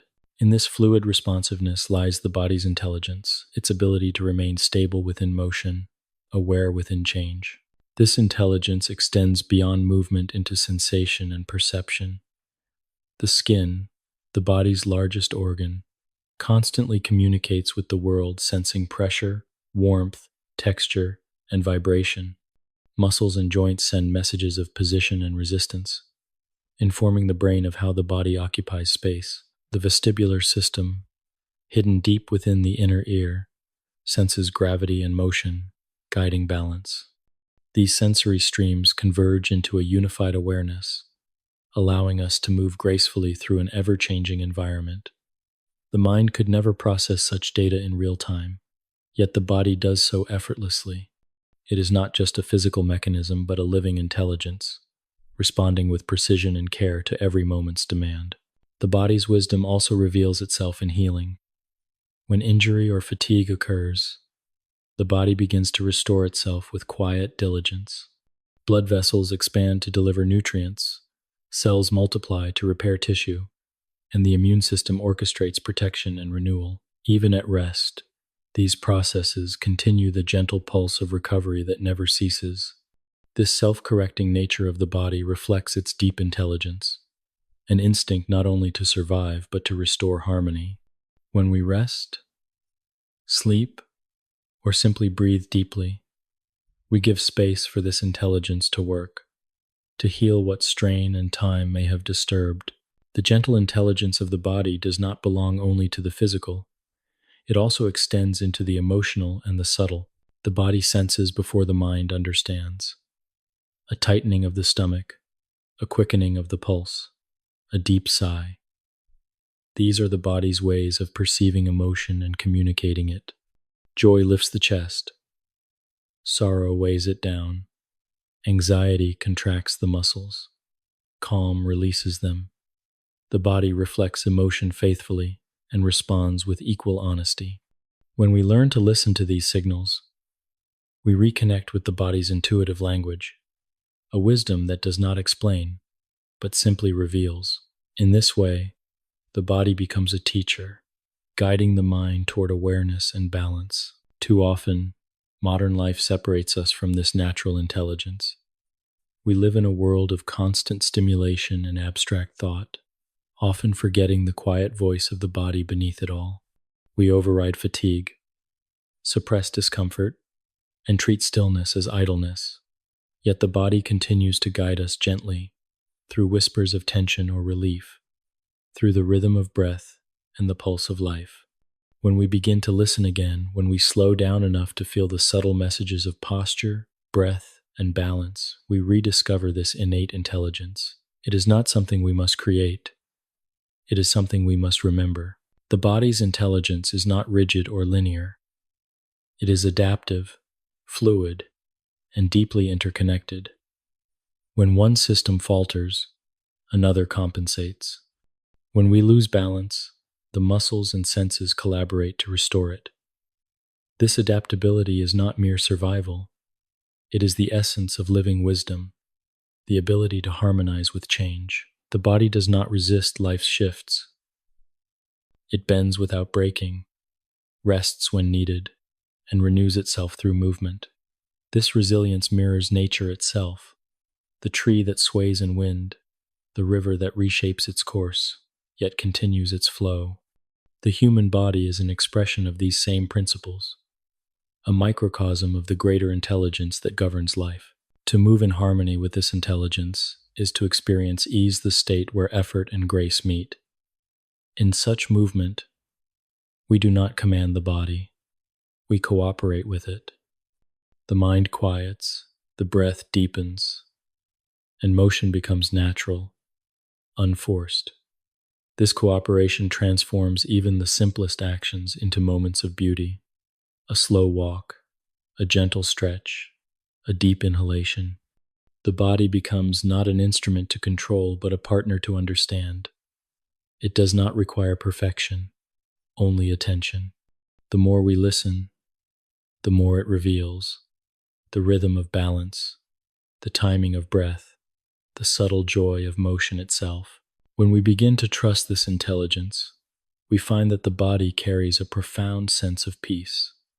It is never truly at war with itself. It only struggles when disconnected from awareness. Once awareness returns, tension dissolves, and the body settles into its natural rhythm, a quiet harmony of strength and softness. In this state, movement becomes meditation. We begin to feel life as it truly is, continuous, rhythmic, and whole. The boundaries between thought and sensation blur, and we experience the unity of being alive, the gentle pulse of the body echoing the calm of the mind. This awareness brings gratitude. To recognize the body's intelligence is to honor the quiet labor it performs. Every moment, the heart's steady beating, the lungs' faithful breathing, the muscles' silent adjustments that keep us upright and balanced. Even when we are unaware, it continues its work, maintaining the delicate equilibrium of life. It never asks for thanks, yet it thrives when we offer it. Through rest, movement, nourishment, and kindness. We give the body space to express its wisdom fully, and in return, it offers clarity, vitality, and peace, the natural rewards of living in alignment with ourselves. The gentle intelligence of the moving body reminds us that we are not separate from the rhythm of life. We are part of it. Our movements mirror the turning of the earth. Our breath echoes the tides. Our heartbeat matches the pulse of time itself. It is to know that every step, every stretch, every breath is part of a vast choreography of existence. The body is not merely our vessel, but our link to the living world, a physical expression of the harmony that binds all things. In the end, to understand the body's intelligence is to understand that movement and stillness, thought and sensation, self and world are all aspects of the same whole. Beneath the surface of our lives flows this quiet wisdom, ancient, continuous, and infinitely gentle. It asks nothing but our awareness and offers everything in return.